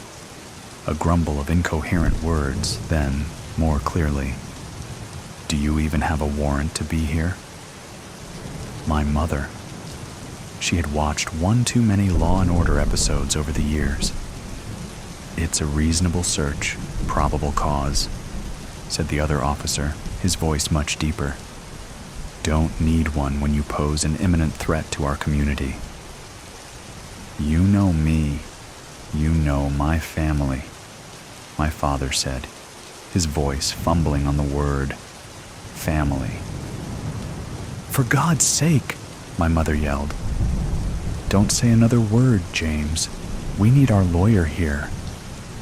"Jimmy, we all know the kind of work you do, and considering the circumstances, I can't look the other way just 'cause we're friends." My father was a scientist. That's what I told people who couldn't wrap their head around the industry jargon. But to those who really knew him and his work at the university, he was an expert in forensic and human sciences, criminal forensics, if we are being precise. He spent his days teaching people about chemical compounds, cleaning and evaluating dead bodies, and the proper techniques to preserve evidence. He was a brilliant man and an extraordinary teacher. I would know. I'm his kid, and he taught me everything. But if anyone knew how to get rid of a body, it was him. In the last 12 months, 7 university students had gone missing, 4 of which were directly enrolled in his graduate forensic seminar. The same faces that flashed across the nightly news had been in our home. They spent time on our front porch. They tossed back a beer or wine while discussing local crime scenes. They ate at our dinner table, studied in the hammock hanging between 2 willow trees in our backyard. He was even seen chumming it up with students at happy hours. If it wasn't clear already, my father loved his students, adored them, actually, to the point where he treated them like his own children, even though they weren't. "Did you really think people wouldn't notice, Jimmy?" an officer asked. "Everyone noticed," I thought. "How could you not?" "Tell us," they pleaded. "It's time," they said. "Where are they? We have to bring them home. You don't need to hold this secret anymore, Jimmy." I have to admit that even though it's been 20 years since that night, their certainty in that moment still makes my blood boil. They had such confidence in their accusation, and so little to show in the way of proof. Because, let's be honest, a close relationship with a student is a pretty loose thread when it comes to tying someone to murder. Unfortunately, my father was at his limit for keeping secrets. "They're under the living room floor," he said. At that moment, I fell forward, spilling onto the kitchen floor. I had forgotten just how weak that door was, and I would pay greatly for my curiosity. Because even as I was staring down at the black and white tiles, hoping I was invisible, I could feel the weight of his gaze on me. And when I looked up, our eyes locked. I couldn't breathe, couldn't force my lungs to expand. This was it.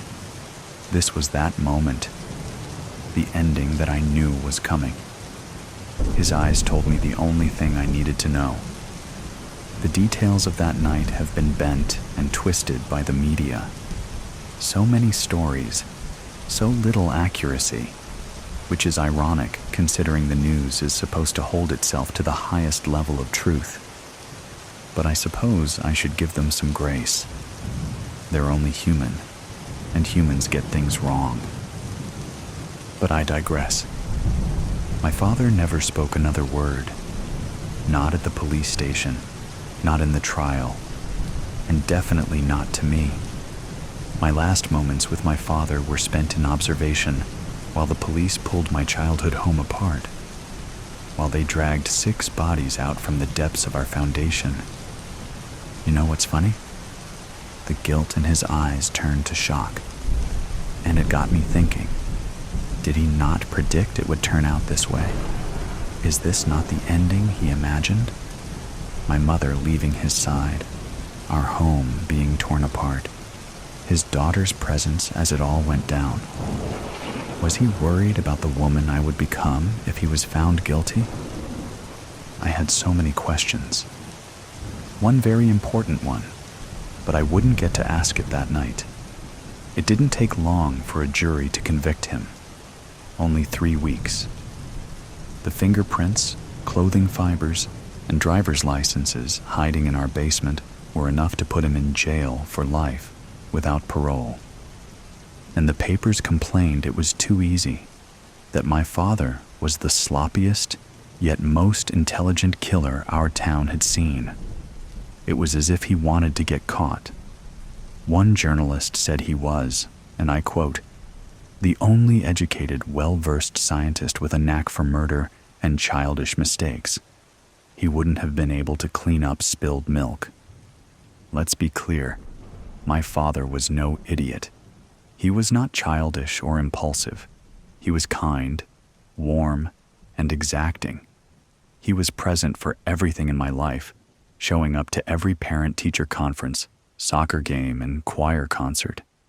He showed great regard for my interests, encouraging me to try anything and everything, even if it was a bit odd. Like when I said I wanted a taxidermy kit and he bought me one the next day. He was a good father, not a monster.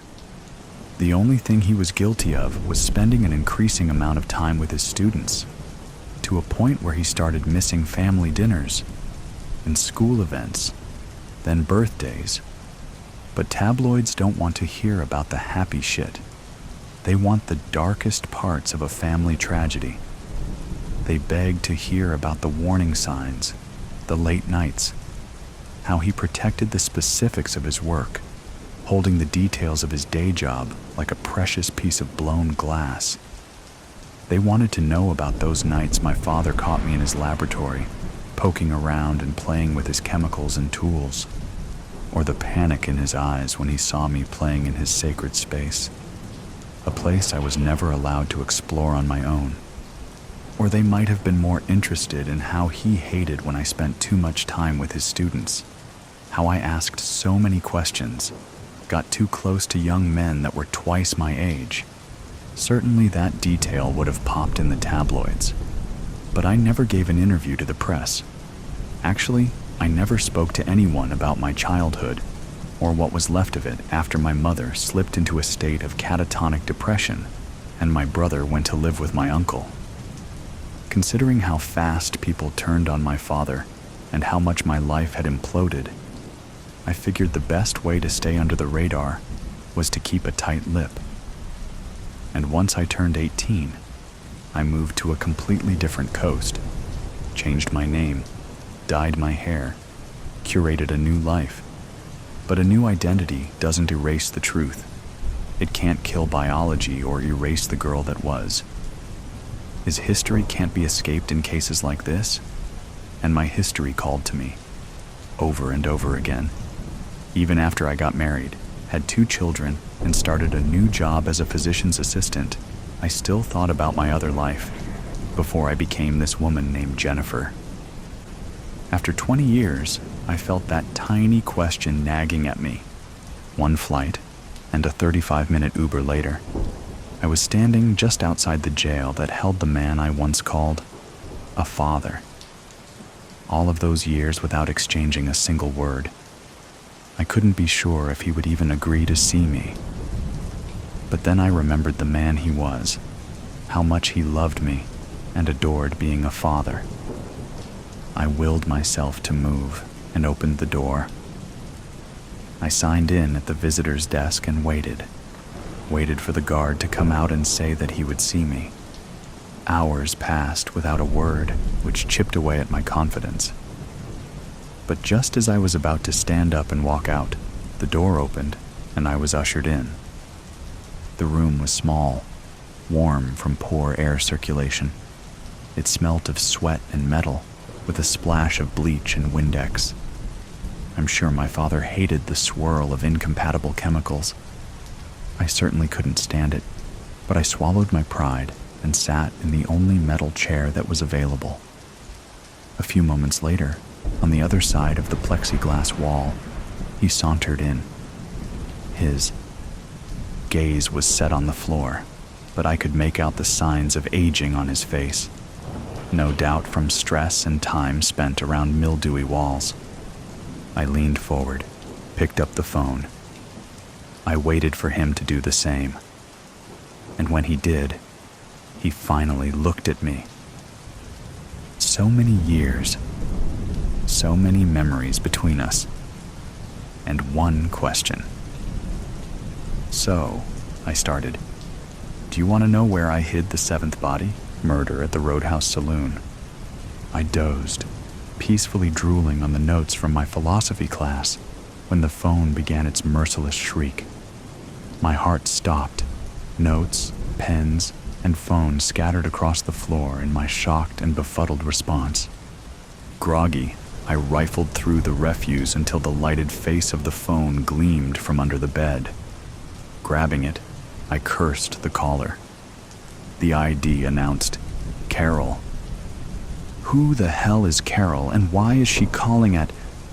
I checked the time in the upper left corner of the phone. 4 p.m.? I rubbed the grit from my eyes and checked the ID again. Oh, that Carol. I wonder what she wants. Cousins and the only children of twin mothers and abusive fathers, we called whenever we needed support. Her father, murdered outside a saloon near the rail yard, and mine a miserable drunk. We spent many hours commiserating about how we hated our families. "Hey, Ed, did I wake you?" Number I was reviewing my philosophy notes. "You were asleep. Sorry, but I need to talk to you." She sounded agitated, upset. "Okay." She'd gotten a call from some lawyer about the estate of our recluse Aunt Zoe. Estate? I didn't know the stingy old bag. No one did. Why you? Why not one of her sisters? They hate each other as much as they hate Aunt Zoe. Zoe was the elder of the three, and they hadn't spoken to each other in years.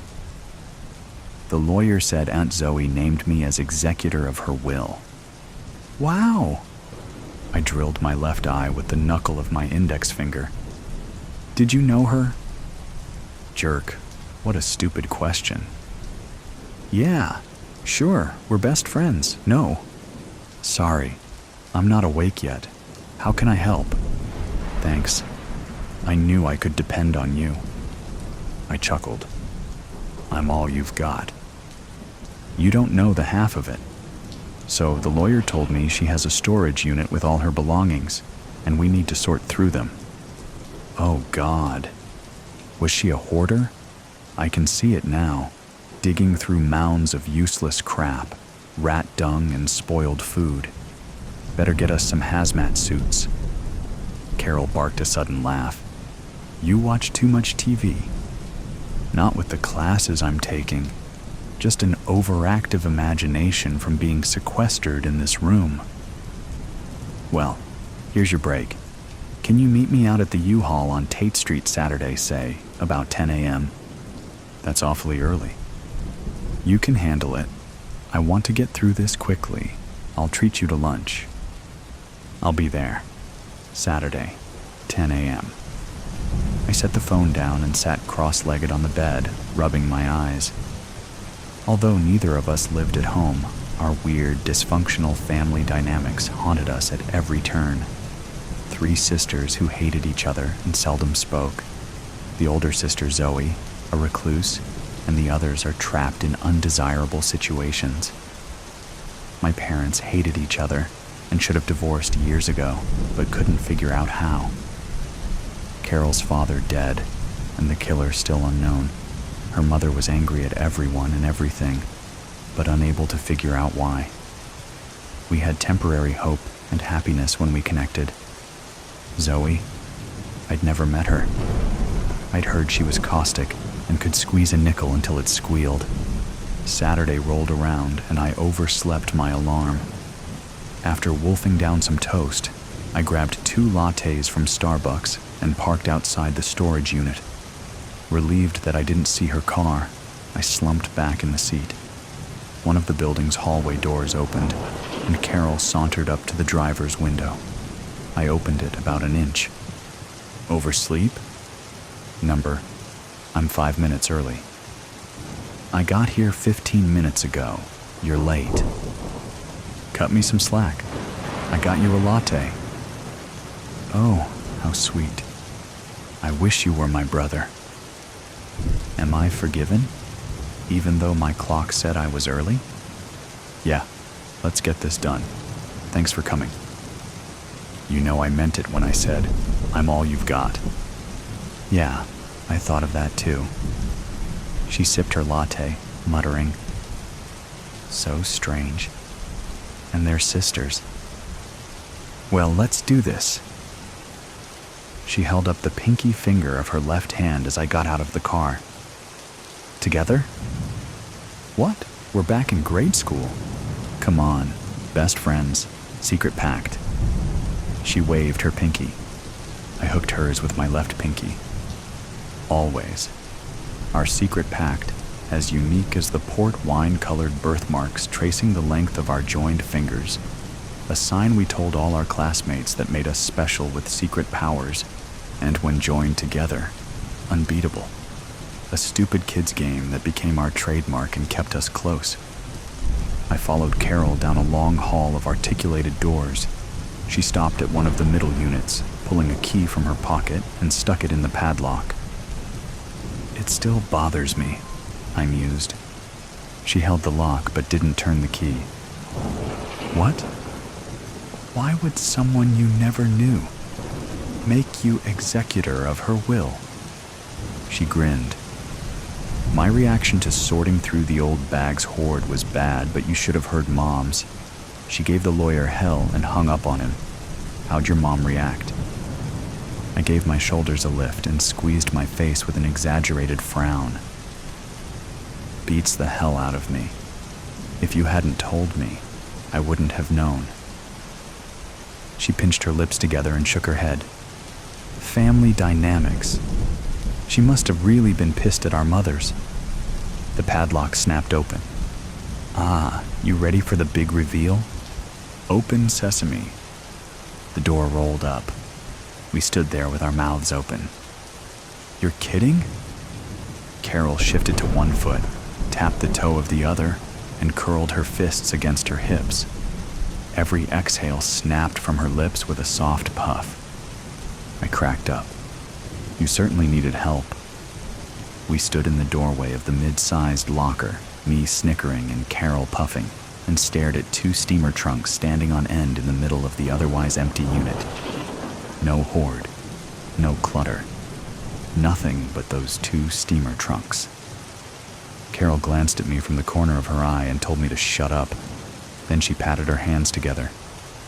Well, you take one trunk, and I'll take the other, and we'll get out of here in half the time. Whatever floats your boat. We still on for lunch? You and your appetite. And with that, we strolled up to the trunks and opened them. Years of memories spilled out in a flood of photos and letters and toys. We stood there in stunned silence. What is this? The overwhelming sight numbed me. How do we sort this out? Where do we begin? Well, I dropped to my knees. I guess we start digging. Carol nodded blankly and followed my lead. Together, we sifted through the life of this discarded person, someone we knew nothing about, awed at what we touched, held, and read. Out of this confused detritus of an enigma's life blossomed a persona of love and caring that eluded everyone who thought they knew her. In this kaleidoscope of wonder, we buried ourselves until I stretched and glanced at my watch. God almighty, we've been sitting here for almost 6 hours. It's 2:45. Carol sat back and crossed her legs, holding what appeared to be a letter. Hey. Her voice broke, and large tears began to roll down her face. You gotta read this. She held it out to me. The paper shook in her hand. A large knot twisted in my stomach. For an instant, I stared at her swaying hand. I didn't want to read whatever was written on that page, but an urge somewhere deep inside forced me to take it. At first, I only saw Carol's eyes and the strange, frightening focus they held. But then the words, written in a graceful script, sucked the breath from my lungs. and left me gasping. My hand flopped in my lap, my arm weakened by the weight of the message. I stared at the trunk's latch, gathering my thoughts and fighting to still my pounding heart. I turned to Carol as a new wave of tears crested in her eyes. You're my sister," she answered with a rapid nod and hid her quivering lips behind her hands. My God, but why? How? I waved my hand toward the contents of the open trunk. I think this is starting to make sense. I pushed aside the clutter, digging toward the bottom corner, and stopped. I pulled out a birth certificate, mine, and held it up with 2 fingers like it was radioactive. She held a similar one up to me. The certificates list Zoe as our mother, but no father. Deflating thoughts of illegitimacy flooded my mind, stopped by Carol's words. "Read the second page of the letter," she said, her voice thinning. Bile-laced fear lashed the back of my throat, but the sour taste receded, overwhelmed by my need to know. The muscles in my throat swelled. I couldn't read the words for the blurring in my eyes. Blinking, a wet saltiness spilled into my mouth. I looked at Carol, my fading words pushed across my lips in wisps. He raped her. Twice! The bastard raped her twice! Carol threw her arms around my neck. I'm glad the son of a bitch is dead. I could kiss whoever killed him. We relished the comfort of each other's arms, and finally withdrew, sitting back and inhaling languid breaths, drained of emotion and strength.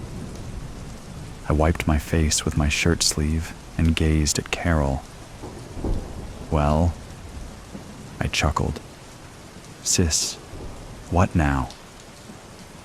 She leaned her head back and took a deep breath, puffing out her cheeks and blowing the air toward the ceiling. Then her head slumped against her chest. I don't know. Bro.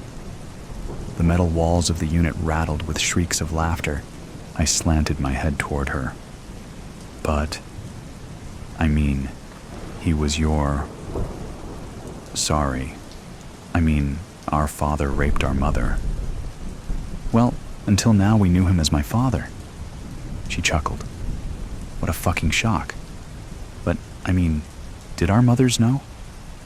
Is that why we ended up with her surrogate twin sisters? I don't know, and to tell you the truth, I don't care.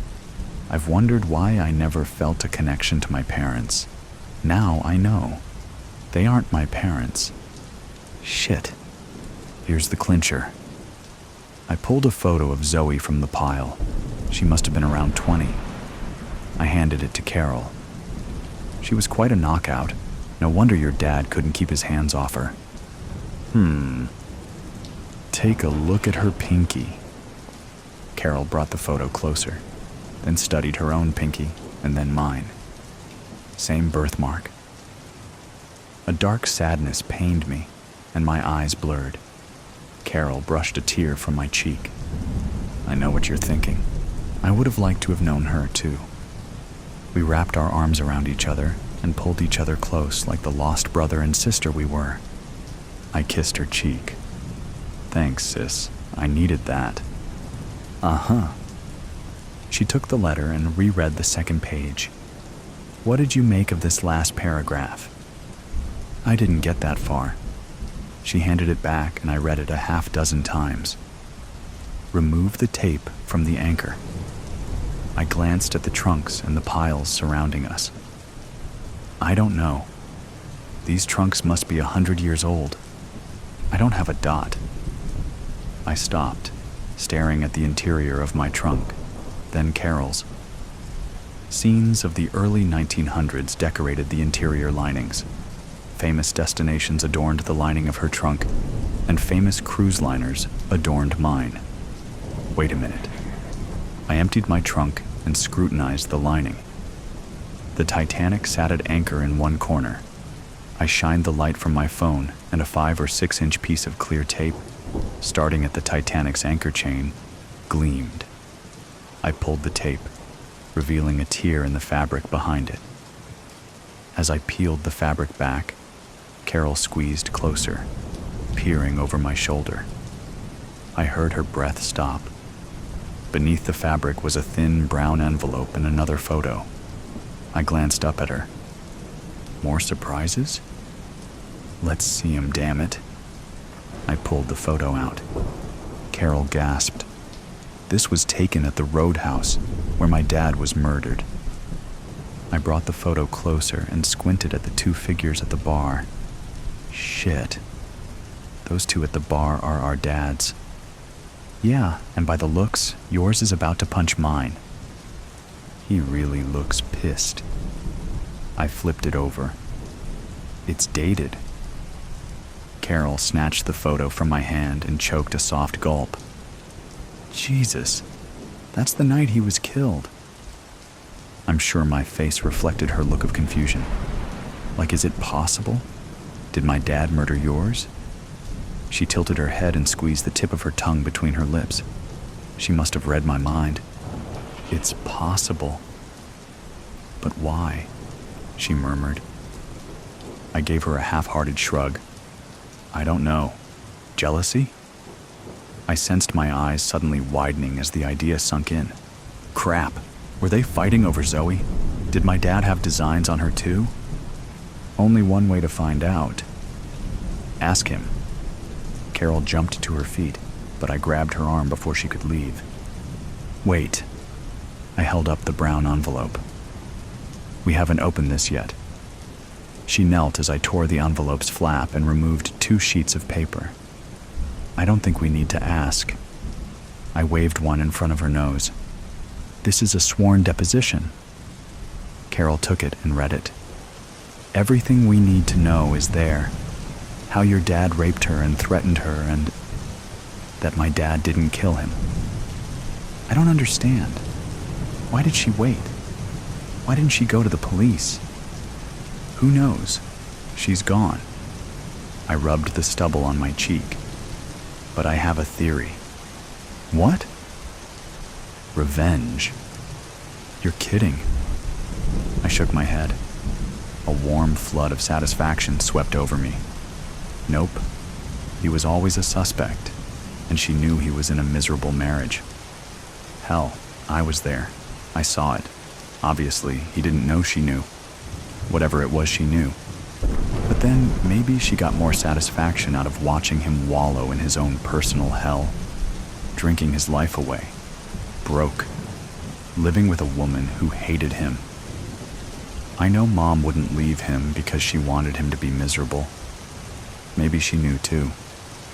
He wouldn't get a divorce because all sorts of shit would come out about him. Wow, you gotta be angry to wait that long. Holy crap. My mouth dropped.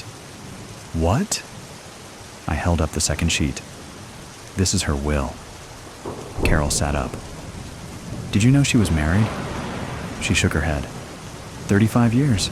Her husband died 6 years ago, which explains your choice as executor, I guess. Well, what's in the will? My saliva turned to sand. I shoved the paper toward her. The more she read, the wider her eyes became. She slapped the palm of her hand over her mouth. Is that a $sign with 5 zeros behind it? My head bowed toward her in 2 quick, stunned nods. Carol broke into a hysterical laugh. She left everything to us.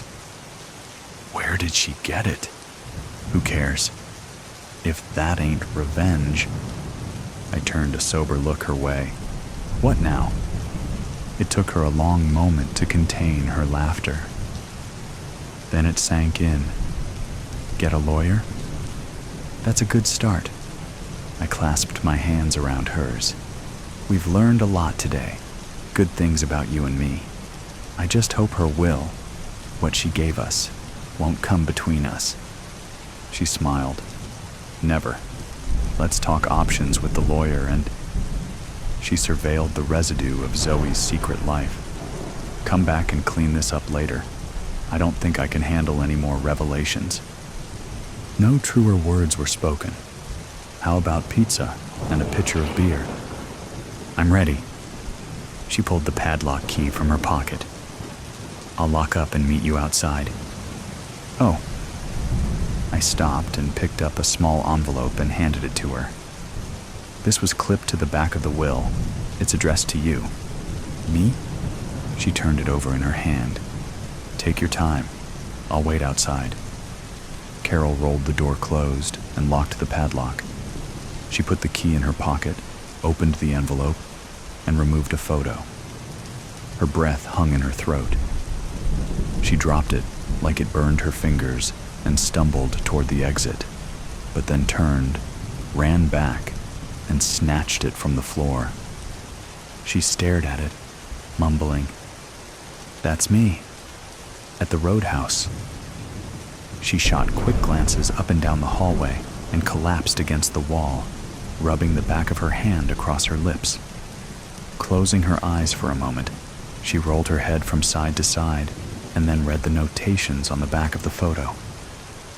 Dated the night her father died, the sweat ran down her neck in rivulets and her flesh turned cold.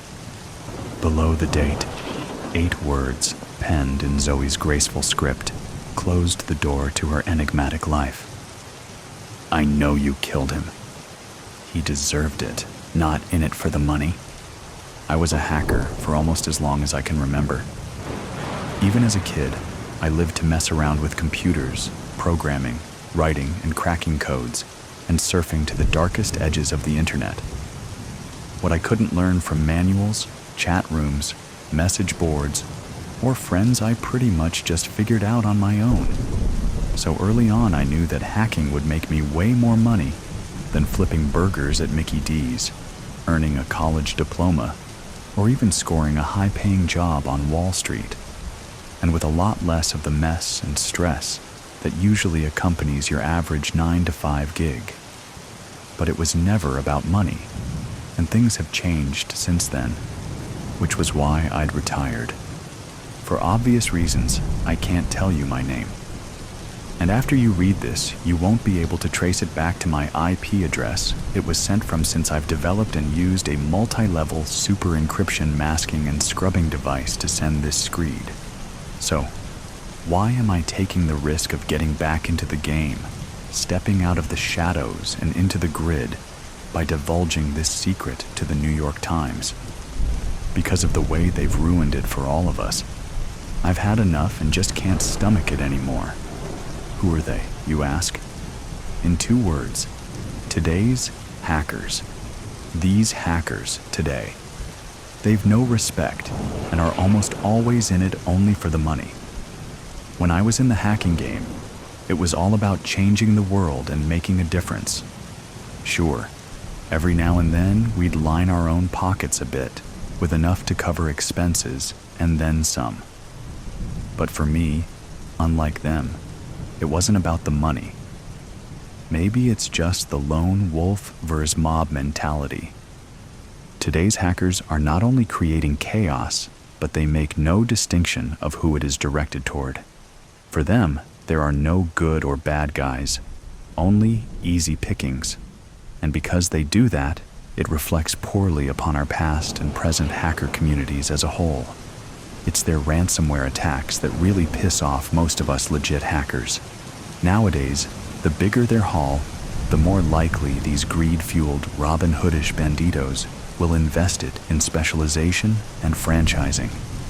They've certainly gotten better at it over the years. Remember the Colonial Pipeline assault? It may have not been the most costly hack attack from 2021 to 2022. Only $4.4 million was made from that hack. But the downtime caused by lost business and revenue was far more financially damaging to them than the ransom size. The WannaCry virus was far bigger in the number of computers it infected, 300,000 plus, and resulted in $6 billion USD of damage, albeit the blackmail payout dollar size wasn't the top dollar in brides for that period. Well, I, for one, want to put a stop to it now. Here's a short list of today's greatest hacker hits. Coming in hot At number 1 for 2021 is the insurance company, Can Financial Corp, for a whopping $40 million, which was a record liberation money amount paid up to that point. The second was meat producer JBS's payment of $11 million US, followed by GPS system manufacturer Garmin for $10 million, an unidentified Austrian organization, $4.7 million, CWT Global Travel Services, $4.5, Brenntag, a chemical distributor, $4.4, Travelex, $2.3, resulting in the corporation's declared bankruptcy, fashion company Fat Face Ltd, 2.0, and then $1.14 million extorted from San Francisco's University of California. Do the math and tally it up. That's a grand total of nearly $85 million US. As 2022 began, so did more digital assaults, beginning with the FlexBooker data breach on January 3rd. The Red Cross charity organization was the next innocent victim. Then came Crypto.com, multiple Credit Suisse banks, universities, hospitals, and even the Costa Rican government. Now, with nearly 36 other major thefts occurring thus far in a year, with still 3 months to go, it's really getting out of hand, isn't it? When today's hackers set their sights on specific ransom amounts, they normally take into account several factors.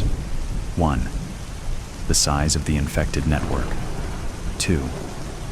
The target's overall net worth, including revenue and clients' accounts held in escrow. 3. The plane of data sensitivity being breached, and that's the way they do it. It not only hurts organizations and businesses out there that put good into the world, but even reputable hackers such as me.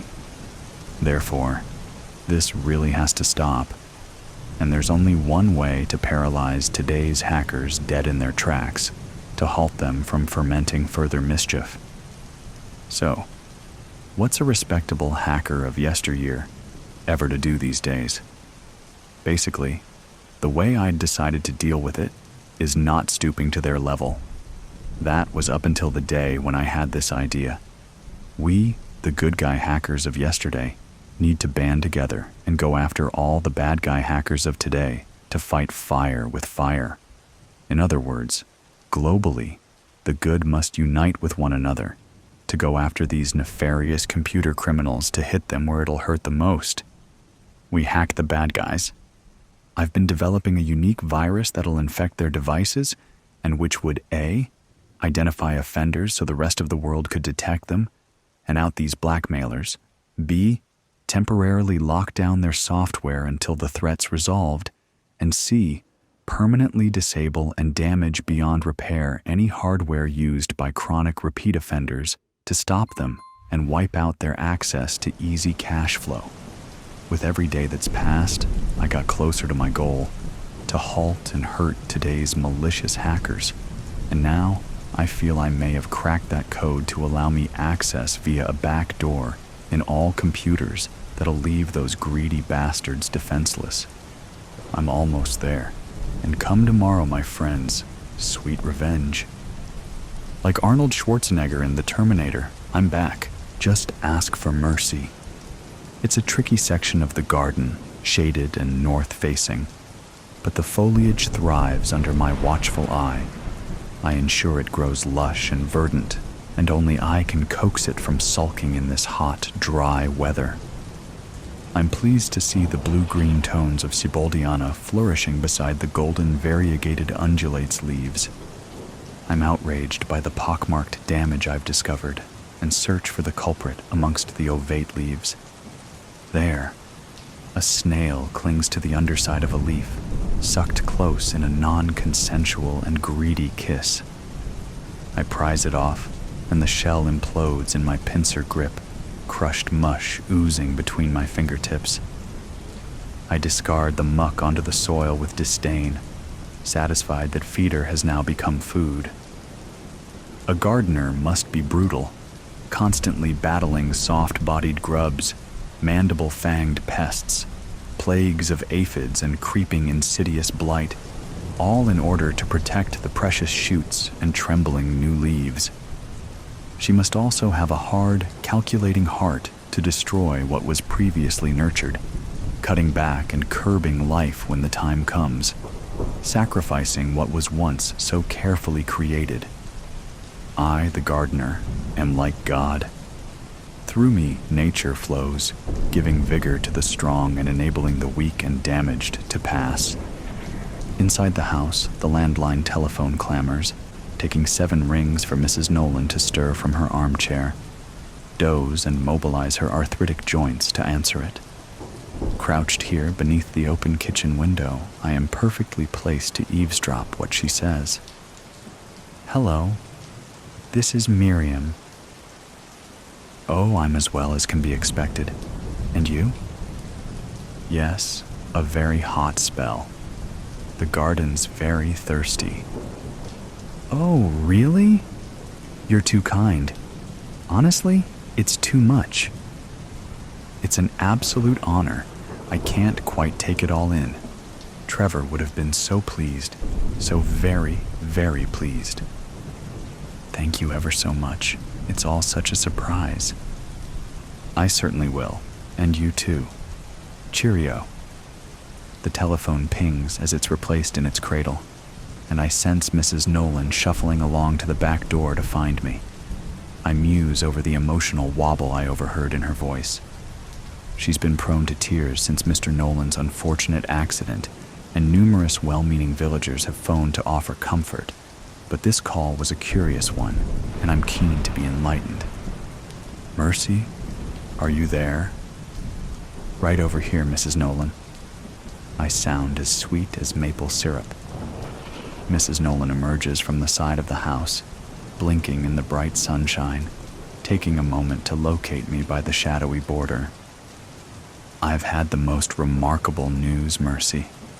The village committee have nominated me for the Best Blooming Garden Award. How kind of them. I'm sure it's Trevor's dahlias that persuaded the judges. He took such meticulous care of them. Trevor deserved the nomination, not me. He'd have been so proud, but it's too late." Both Mrs. Nolan and I glance involuntarily to the place on the lawn where Mr. Nolan was found. I am pleasantly surprised to notice how prolifically the daisies are growing. They're clearly thriving from minerals in Mr. Nolan's blood. Here we go. Mrs. Nolan's eyes are welling up, and her chin is wobbling. I stand, knit my eyebrows together with a show of concern, and gently usher her back indoors to put the kettle on.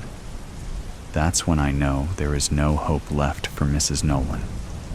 A well-meaning nomination, probably from sympathy votes, has exacerbated her misery and reduced her to convulsive weeping, proving any pleasure in life is now well beyond her grasp. What particularly irks me is that the dahlias were mostly attended to by myself, at least ever since Mr. Nolan's stroke last year, and I've exclusively cared for them since his recent demise. The dahlias, the roses, those blousy, vulgar petunias that Mrs. Nolan chose, and I obediently bedded in. The nomination is all thanks to me. The world has no place for the old and feeble. In this very garden, right under our noses, nature uses all manner of macabre means to ensure order is kept. Pincers, stingers, poisons, parasites that eat their host slowly from within. Although violent, these acts are essentially a great kindness. A kindness Mrs. Nolan now deserves. Star. I ponder my options. Whilst some impulsivity was involved with Mr. Nolan, this time I'll carefully consider my plan. Not to say last time wasn't efficient and effective. I'd taken great care that afternoon to prune the privet hedge to perfection. I was clearing away the cuttings, gloved as the sap can sting, whilst Mr. Nolan limped up and down, pedantically questioning some cross-branch irregularities he perceived in the shrubs. I pitied him, unable as he was to appreciate my work and no longer able to manage the shears himself with one useless arm. It was the least I could do to relieve him of his agitation once and for all. Stepping close, I plunged the points of the shears into his fleshy, cotton-shirted paunch, which gave little more resistance than a fish belly, and slid the blades upwards under his ribs. It was remarkably easy. This single moment of pain was all it took to free him from his frustrated, failing body. A poppy crimson stain blossomed under his spread fingers as he clutched his gut in a futile attempt to hold back the seeping blood. Before my eyes, his pallid face became slack-jawed with disbelief. He gurgled and spluttered, eyes bulging pleadingly, but there was nothing left to be said. As he staggered, I gently grasped him by the shoulders and guided him down to the ground face first, so the blade tips emerged through his back like fresh new shoots. It looked every bit the tragic accident, the clumsy fall of a foolish man carrying tools he couldn't handle when he should have left the work for the gardener. I removed the remaining cuttings under the pretense I'd left much earlier, and left him for Mrs. Nolan to find after she returned from the parish cake sale. Perhaps a similarly violent end for Mrs. Nolan would be fitting. I'm briefly excited by the thought of her pale wrists cut to scarlet ribbons by secateurs. Driven to suicide by grief, of course. I suspect the bleeding out could take some time, and given the neighbors' windows will be wide open in the summer heat, enabling them to hear her screams, maybe this is an unwise option. A fall on the patio? I think of Mrs. Nolan's head as the snail shell crushed between my fingers and wonder if one blow would be enough. Multiple blows would be inconsistent with a fall, raising suspicions that could compromise the innocent image I'm associated with throughout the village. I'm reluctant to take such risk. My eyes narrow thoughtfully as I scan the tapestry of summer-petaled foliage in the garden borders. Star Mrs. Nolan's made of Victoria sponge. She tells me it's to celebrate the Best Blooming Garden nomination, but I can see her tired old heart's not in it. Nevertheless, we're both playing along with her pointless charade while it lasts. "Do have a slice before you go," she urges me. "I'll wrap up an extra slice for you to take home." We're sat at her little kitchen table. I've taken Mr. Nolan's chair as I'm curious to see her reaction, but she doesn't comment. She's adored my company since he's been gone. Evidence of her lonely, pitiful existence. My heart swells to think that soon I'll have released her from her misery. "Won't you have any tea, Mercy?" She looks quizzically over the top of her cup at my untouched one. I'm enjoying the delicious cake, Mrs. Nolan. I'm certainly glowing with anticipation. Not at the sickly slice on my plate, but to see beads of sweat break out on her forehead. Mrs. Nolan raises a hand, her heart, probably feeling some palpitations. "Mercy, you've been a rock over these last few weeks. I don't know how I would have coped without you," she tells me earnestly. A curious sensation passes through me, a brief flicker of guilt, possibly even doubt. After all, it's not too late, is it? I push the inconvenient emotions away, remembering my role as gardener requires ruthless management of the weak and sickly.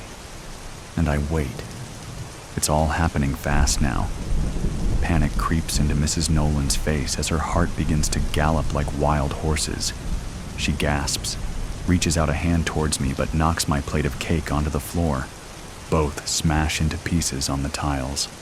Digitalis perurea, a cottage garden favorite commonly known as the foxglove, is an excellent pollinator, adding height and structure to summer borders. It's also highly toxic.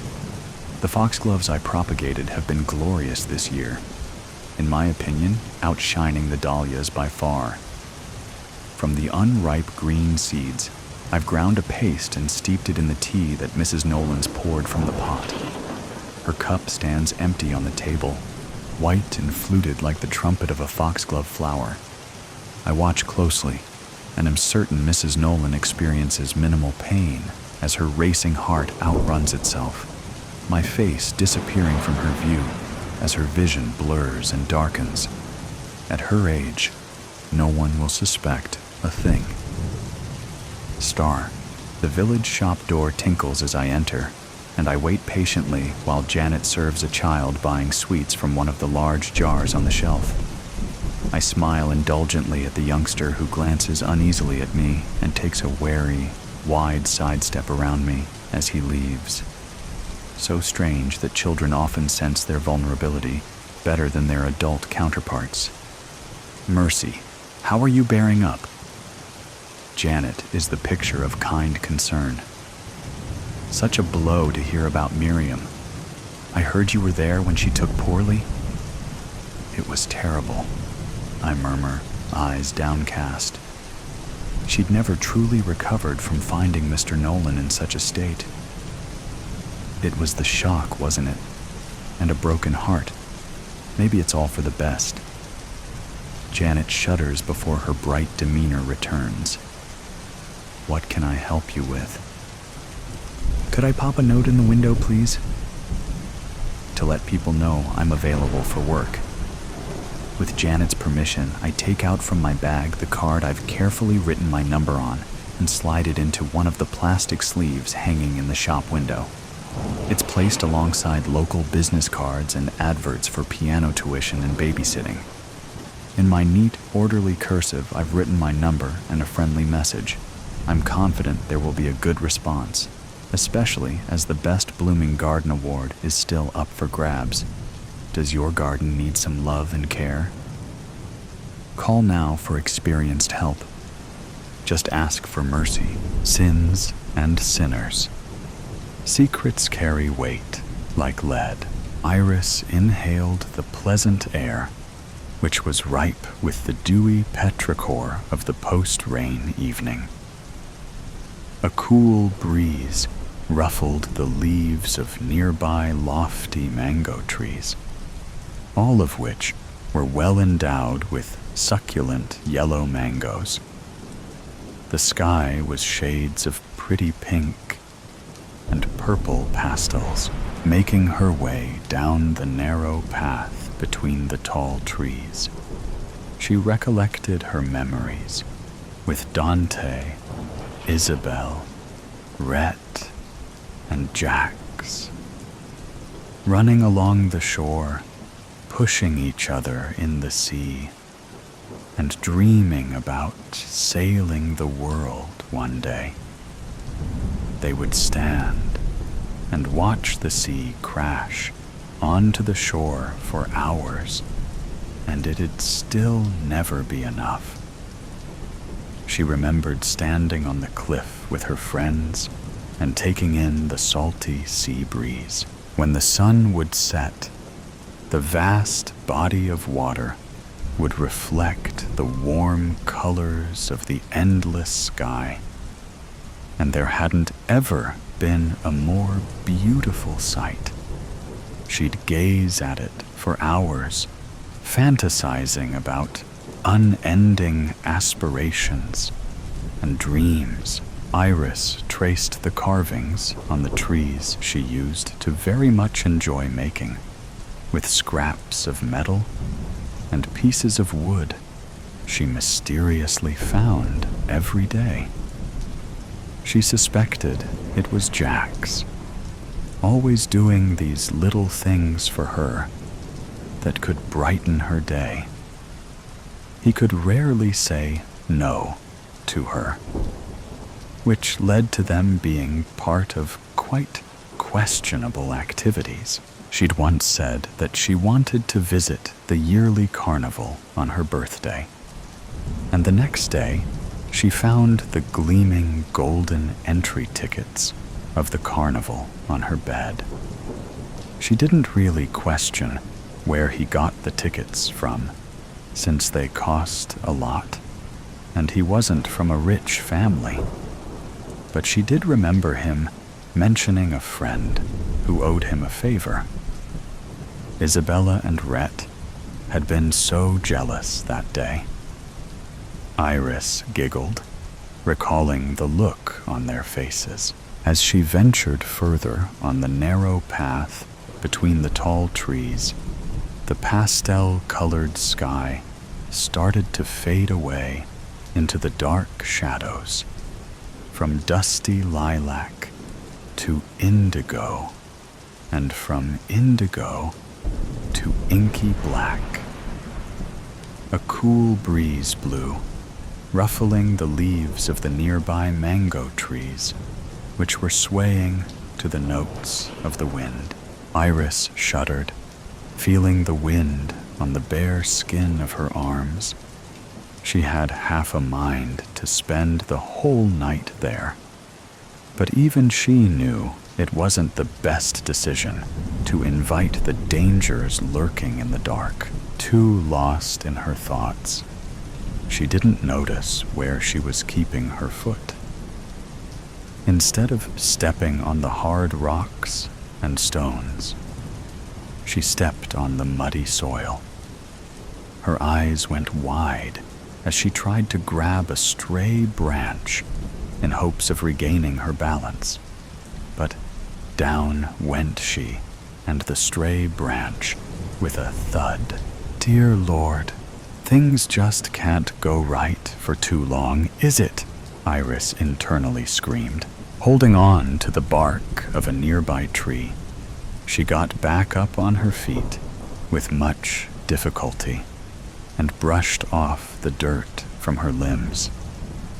She looked up at the night sky, where millions of stars were in close clusters. But the full moon blazing in the sky was even more beautiful than the stars around.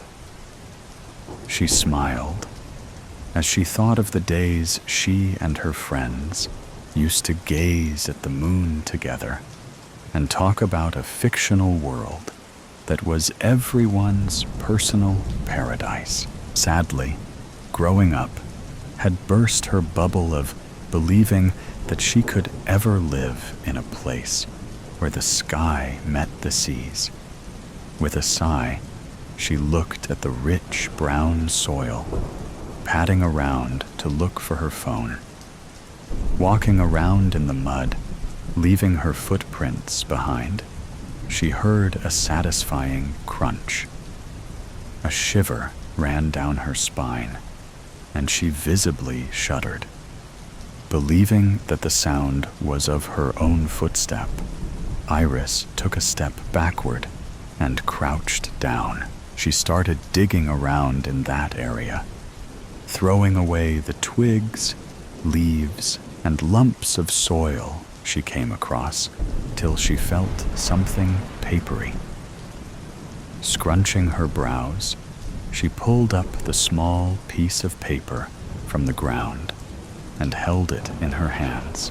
The paper was tattered and torn from the edges and dust-laden with a tint of yellowish tan. She blew air onto it and wiped off the remaining dirt on her white blouse, leaving behind an unlovely stain. It's not like it is clean anymore, to begin with, Iris huffed. Squinting her eyes and looking closely at the paper, she realized it was a photograph of a younger version of Rhett, Jax, Isabella, and herself. Huge grins showing their crooked teeth and resting their arms on each other's necks. Those wonderful memories came rushing back to her. But the small smile on her face vanished as she remembered how her wonderful childhood had a terrible turn of events. Chardtusa, Rhett had always been the golden child in their circle. However, he did have a mean streak to him. Envy rolled off him whenever someone else outdid him. Over the years, harmless cursing turned into aggressive shoving, pushing, and malevolent acts driven by hostility. He was at the point where he used to be jealous even when Jax, Isabella, and Iris used to hang out in pairs sometimes. Isabella called it a phase of extreme insecurity. Perhaps he felt that his friends wouldn't want to hang out with him if he wasn't the best. Perhaps he believed the quote, "Either you're something or you are nothing at all," a bit too much. Nonetheless, whatever it wasn't going to end well for him if he didn't change his unpleasant behavior. She'd contemplated on staying away from Rhett, but Isabella told her that they wouldn't want his situation to worsen. She had reluctantly agreed. After a few days, Rhett's birthday arrived. Isabella had decided to throw him a surprise party that would cheer him up. Iris and Jax helped her decorate, and all of them awaited Rhett's grand arrival. Grand was an understatement. Rhett had arrived, reeking of strong alcohol, ignoring the presence of Isabella and Iris. He headed straight towards Jax and held him by his collar. His lips curled in disgust as he uttered some unmentionable words. Processing the enormity of what just happened, the girls ran towards Rhett to pull him away from Jax. But Rhett already managed to land a punch on the poor guy's face, escaping the grip of Isabella and Iris. He kept on punching Jax till his knuckles were bloody. Horrified, Iris grabbed the nearest object which she could find, which turned out to be an iron-made decor, and slammed it against Rhett's head. Ceasing his torture on Jax, he brought his hand towards his bleeding head and caught a few drops of blood on his fingertips. He felt lightheaded as black spots started appearing in front of his eyes. In the cold silence that followed, all of them could almost hear Rhett's last heartbeats as he closed his eyes, took his final breath, and fell on the floor with a loud thud. "He's gone." Isabella broke the silence, her eyes void of any emotion. "I'm sure he's in a better place now." Isabella continued, after no one spoke a word. "What have I done?" whispered Iris, tears threatening to come out of her eyes. It still seemed unreal. "You did what was right. You ended his reign of terror. Best he be dead than alive," Jax said, anger evident in his tone as he looked at the ghoulish body of his once best friend. "Why did he do that to you? Did something happen between you two?" Iris asked Jax. Not receiving a response, she prompted again. "Answer me, Jax. I can't live with the guilt, but at least I'll die peacefully, knowing that what I've done was for the right reason." Did he need a reason any longer to punch the shit out of his friends? Said Jax. "What happened between you two?" she asked for the second time. "Stop asking that question again and again," Jax said, his teeth grinding together. "Why? Don't you realize what has just happened? How can you be so... Iris was at a loss for words. You know that's a bloody problem of yours. All you and your selfish nature do is present yourself as the victim. Stop making everything about you, Iris. Stop pressuring me. And it's you who has killed him, not us. Oh, so I should have let him beat you to death, is it? That would have been better than this, said Jax, his eyes icy as he stomped away, as if her soul could bleed an ocean through the eyes. That was the enormity of Iris's sobbing. Isabella hugged her, slowly rocking her body as if she was a little child. Iris, he didn't mean any of that. He is just upset. Anyone would have felt that way, I'm sure. What you did, it wasn't wrong. It was inevitable. You freed him from the evil inside, consoled Isabella, who had been quiet all this long. How do you even understand 1% of what we're feeling anyway? You didn't do any of this. Iris laughed humorlessly. Rhett was the closest to you than any of us.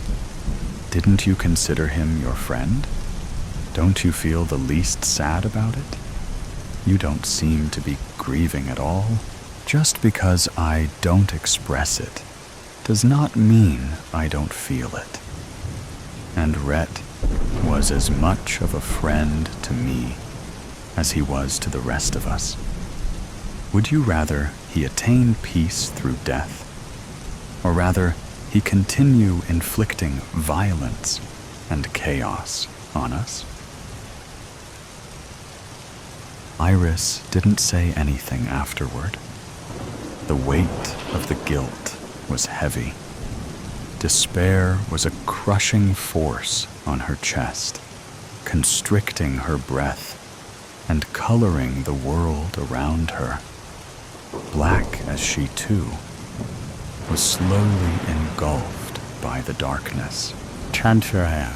That is exactly how a tragedy like theirs breaks one's heart, making one believe that the ending might still be happy until the very last minutes.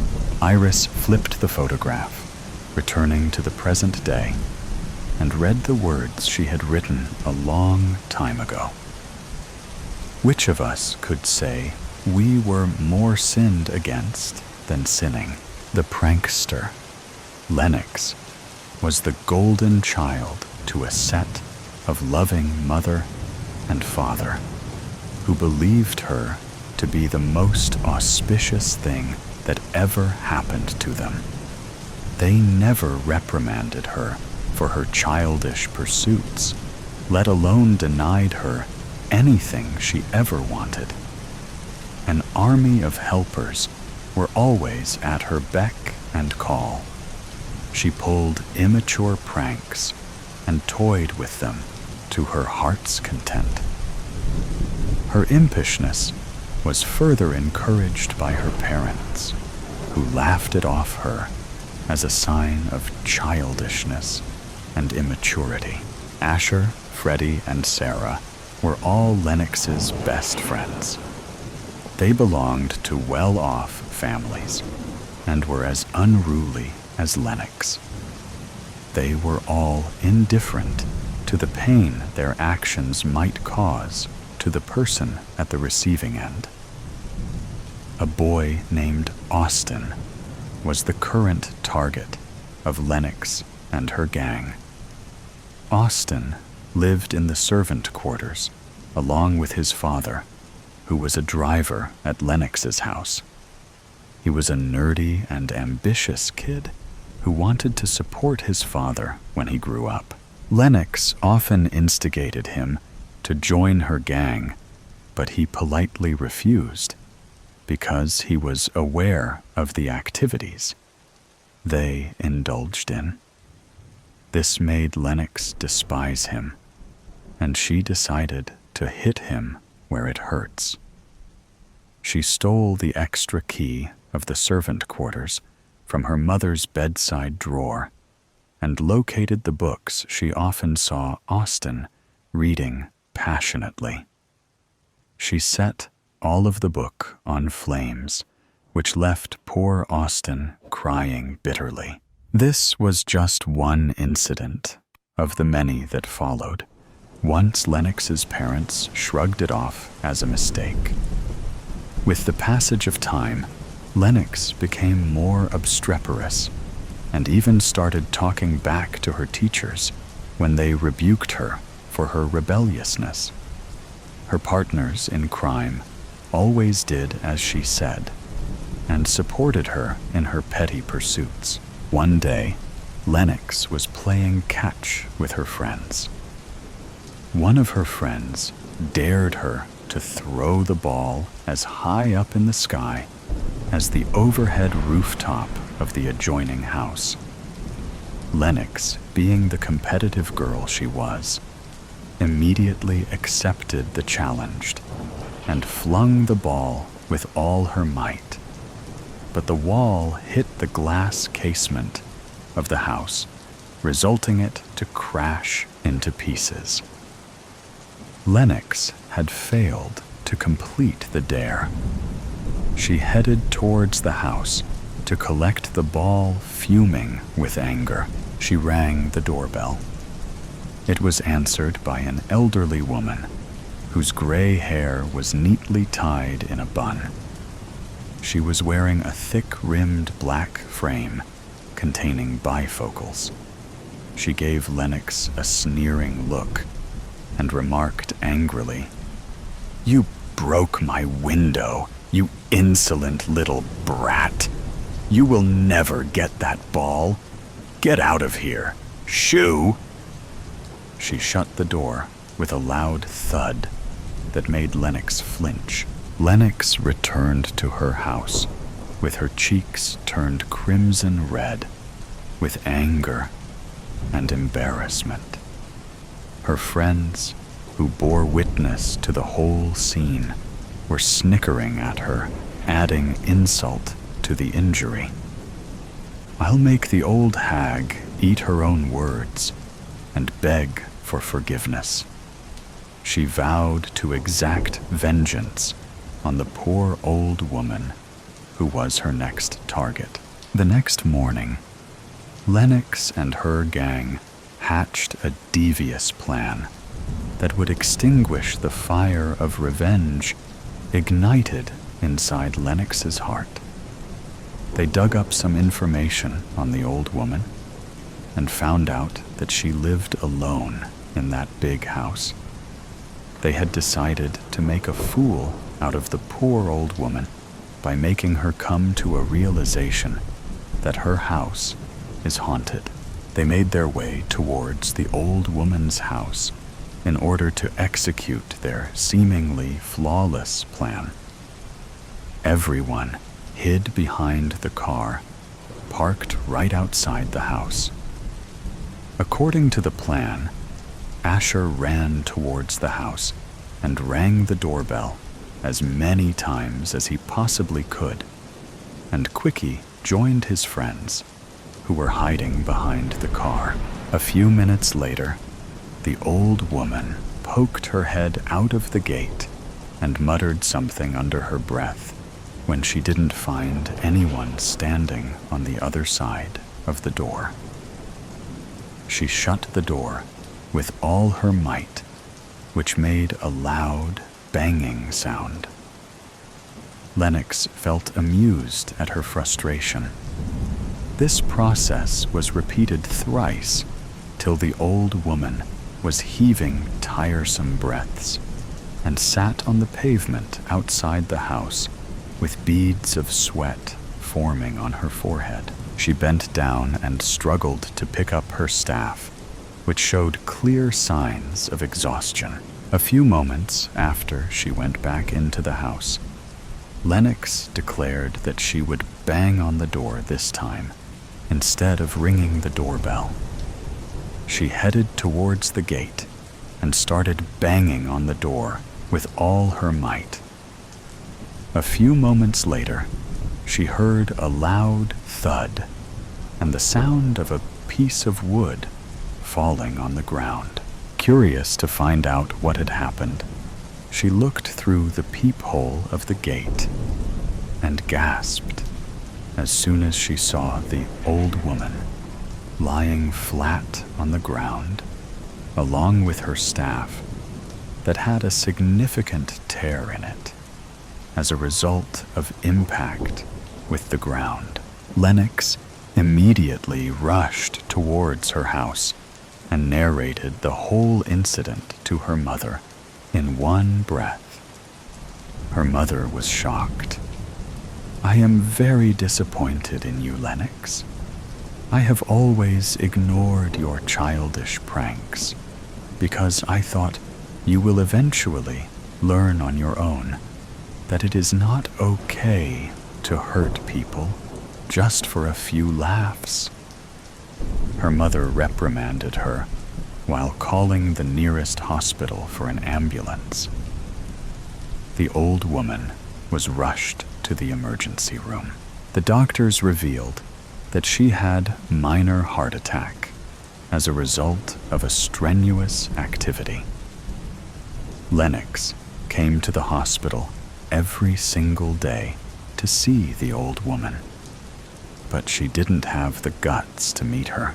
After a week, she finally found the courage to make amends for her mistake. She bought a colorful bouquet, a brand new staff for the old woman. When she arrived at the hospital, she came to know that the woman had left the country with her son, who had recently come from Italy. Lennox fell down on her knees and started sobbing.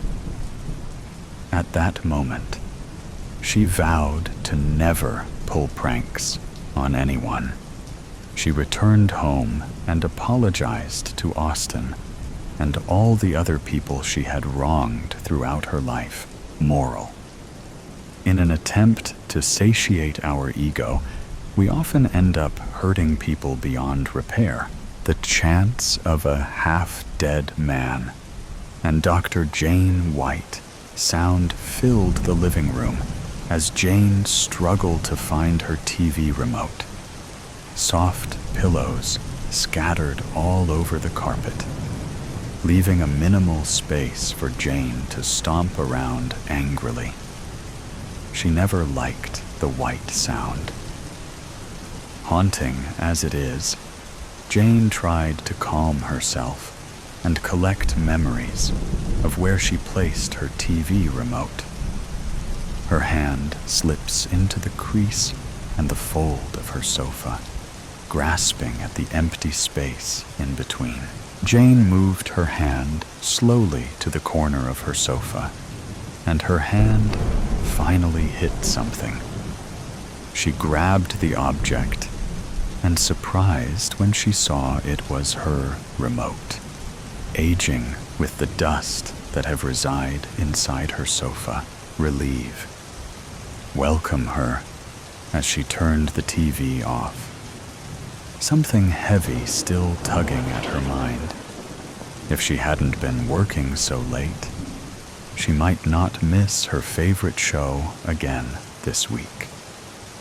A soft tune started to pull her way from her tired mind.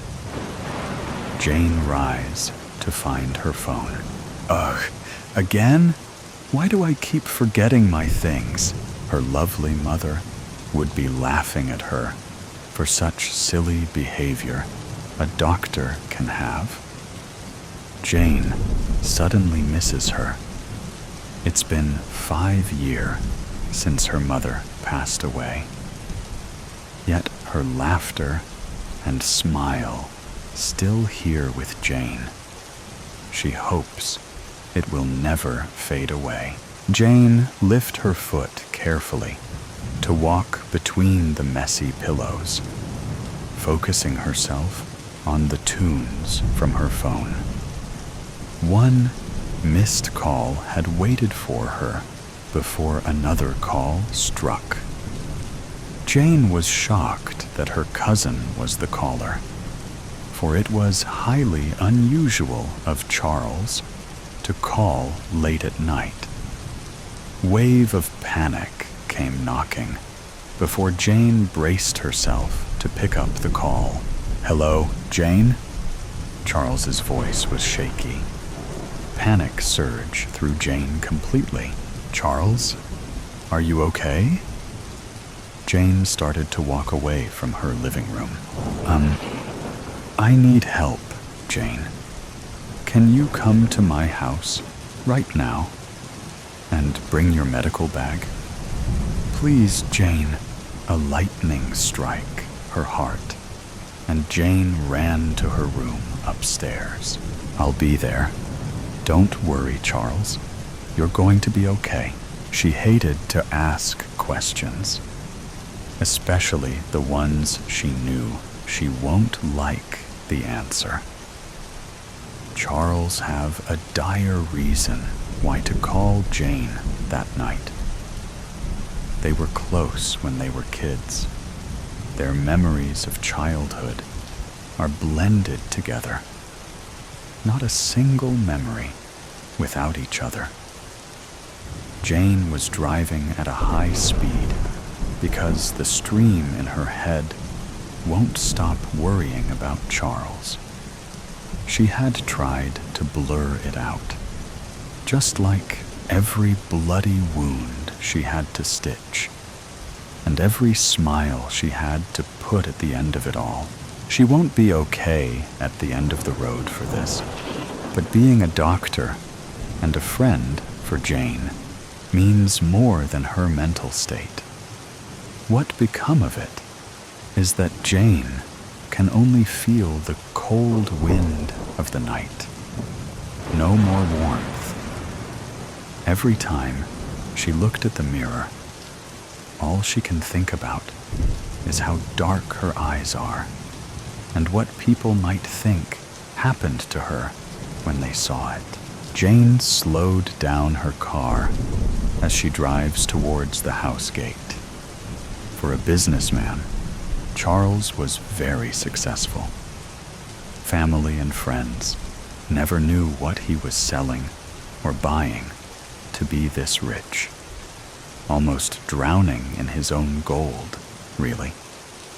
The gate automatically moved to open up a path for guests. Optical sensors and cameras cover every inch of the house entry, watching its newcomer every day. Authentic English patterns made the dark metals of the gate seem stronger, unbreakable. Solid walls keeping the vulnerable secrets safe within. Smoke diffused and expanded from his cigarette as Jane watched an old man waiting for her at the lobby. A familiar face running close behind him. Charles. Quick! Chandelier lights glimmer above. Its reflection made Jane's dark red hair burns with shades of amber. Jane rushed inside the grand house, certain of her steps, diving into the role of Dr. Jane again. Blood trails all over the white marble of the house. Charles led the way into a dark hall, then down the stairs. The room was more like a morgue than a basement, or maybe a combination of both. Jane can't tell why Charles has this odd room. She was expecting a knife cut, or maybe a sprained ankle, rather than a grim room, that smell of blood and alcohol. Charles seemed fine and had no difficulties in movement when Jane saw him. Another man had been waiting instead of those images of Charles hurting. His skin was pale, despite having a bronze tone. Bluish shade of his lips and under eyes removed the warmth of a living man. He had lost a lot of blood. Jane began to worry that he might not survive. Charles held the man's hand as he waited for Jane to prepare her kit. The mysterious man was bare-chested. Someone tore his shirt to press it on his wounds. "No, I forgot my suture. I can't patch him up." "I got it. Anything that you need. Here." Charles pointed at a small white cupboard not far from him. Through the glass, Jane saw a complete collection of basic surgical equipment. She stopped for a moment, wondering how come a normal businessman own a complete surgical equipment. Maybe countless times he had been in this situation. "Jane, hurry, please." The word struck like a punch in the face. Jane does not want to let her suspicion rise and get the best of her. The mysterious man needed Dr. Jane, and that is what he will get. Jane laid all the medical equipment on the table next to the surgical bed. One thing was missing from Charles's collection: the anesthetic. "You don't happen to have any anesthetic, do you?" Jane feared the answer to her own question.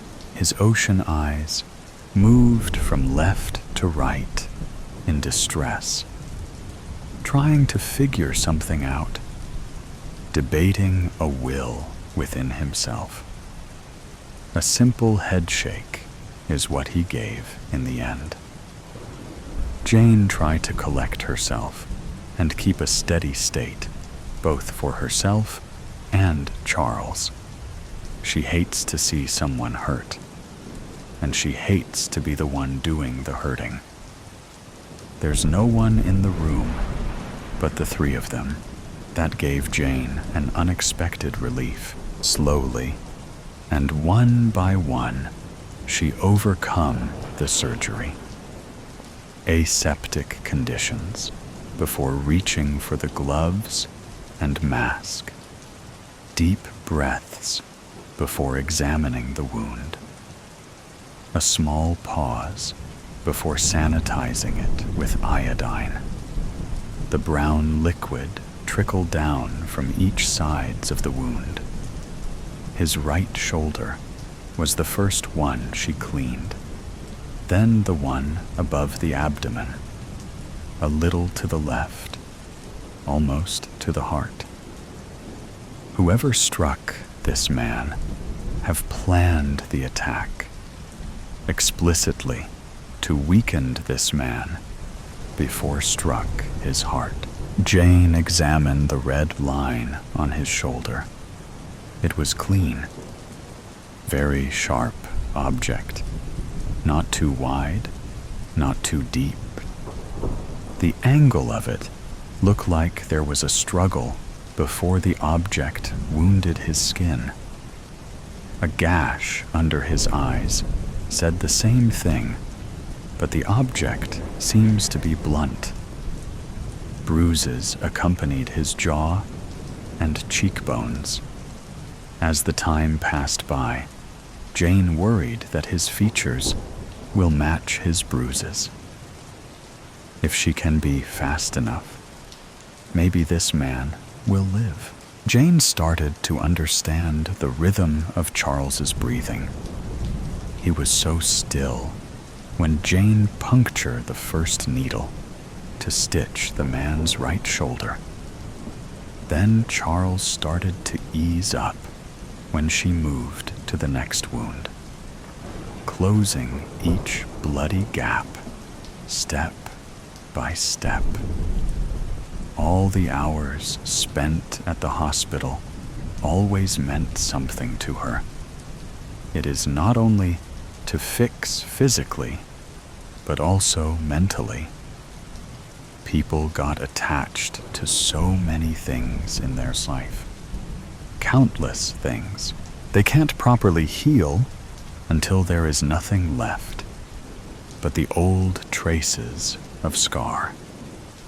As a surgeon, Jane always felt she fixed people, gave them a help to heal.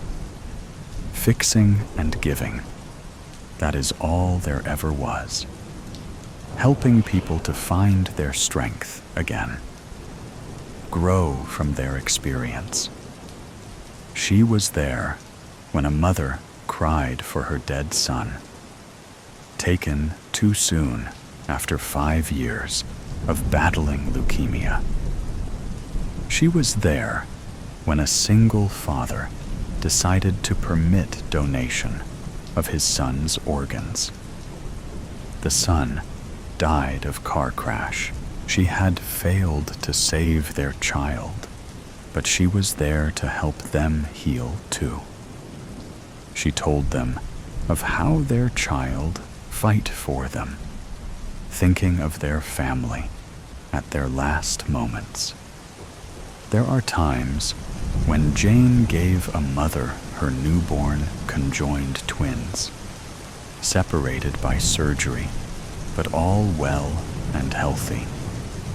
They will have a scar forever, but that scar will be a reminder of their fight, even before they can remember. Jane had been a part of that.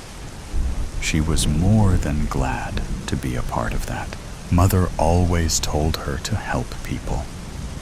Do everything from the bottom of her heart, genuine and certain. Believe that there will be a relief for every difficulty. As the last stitch sealed, Jane released a slow breath.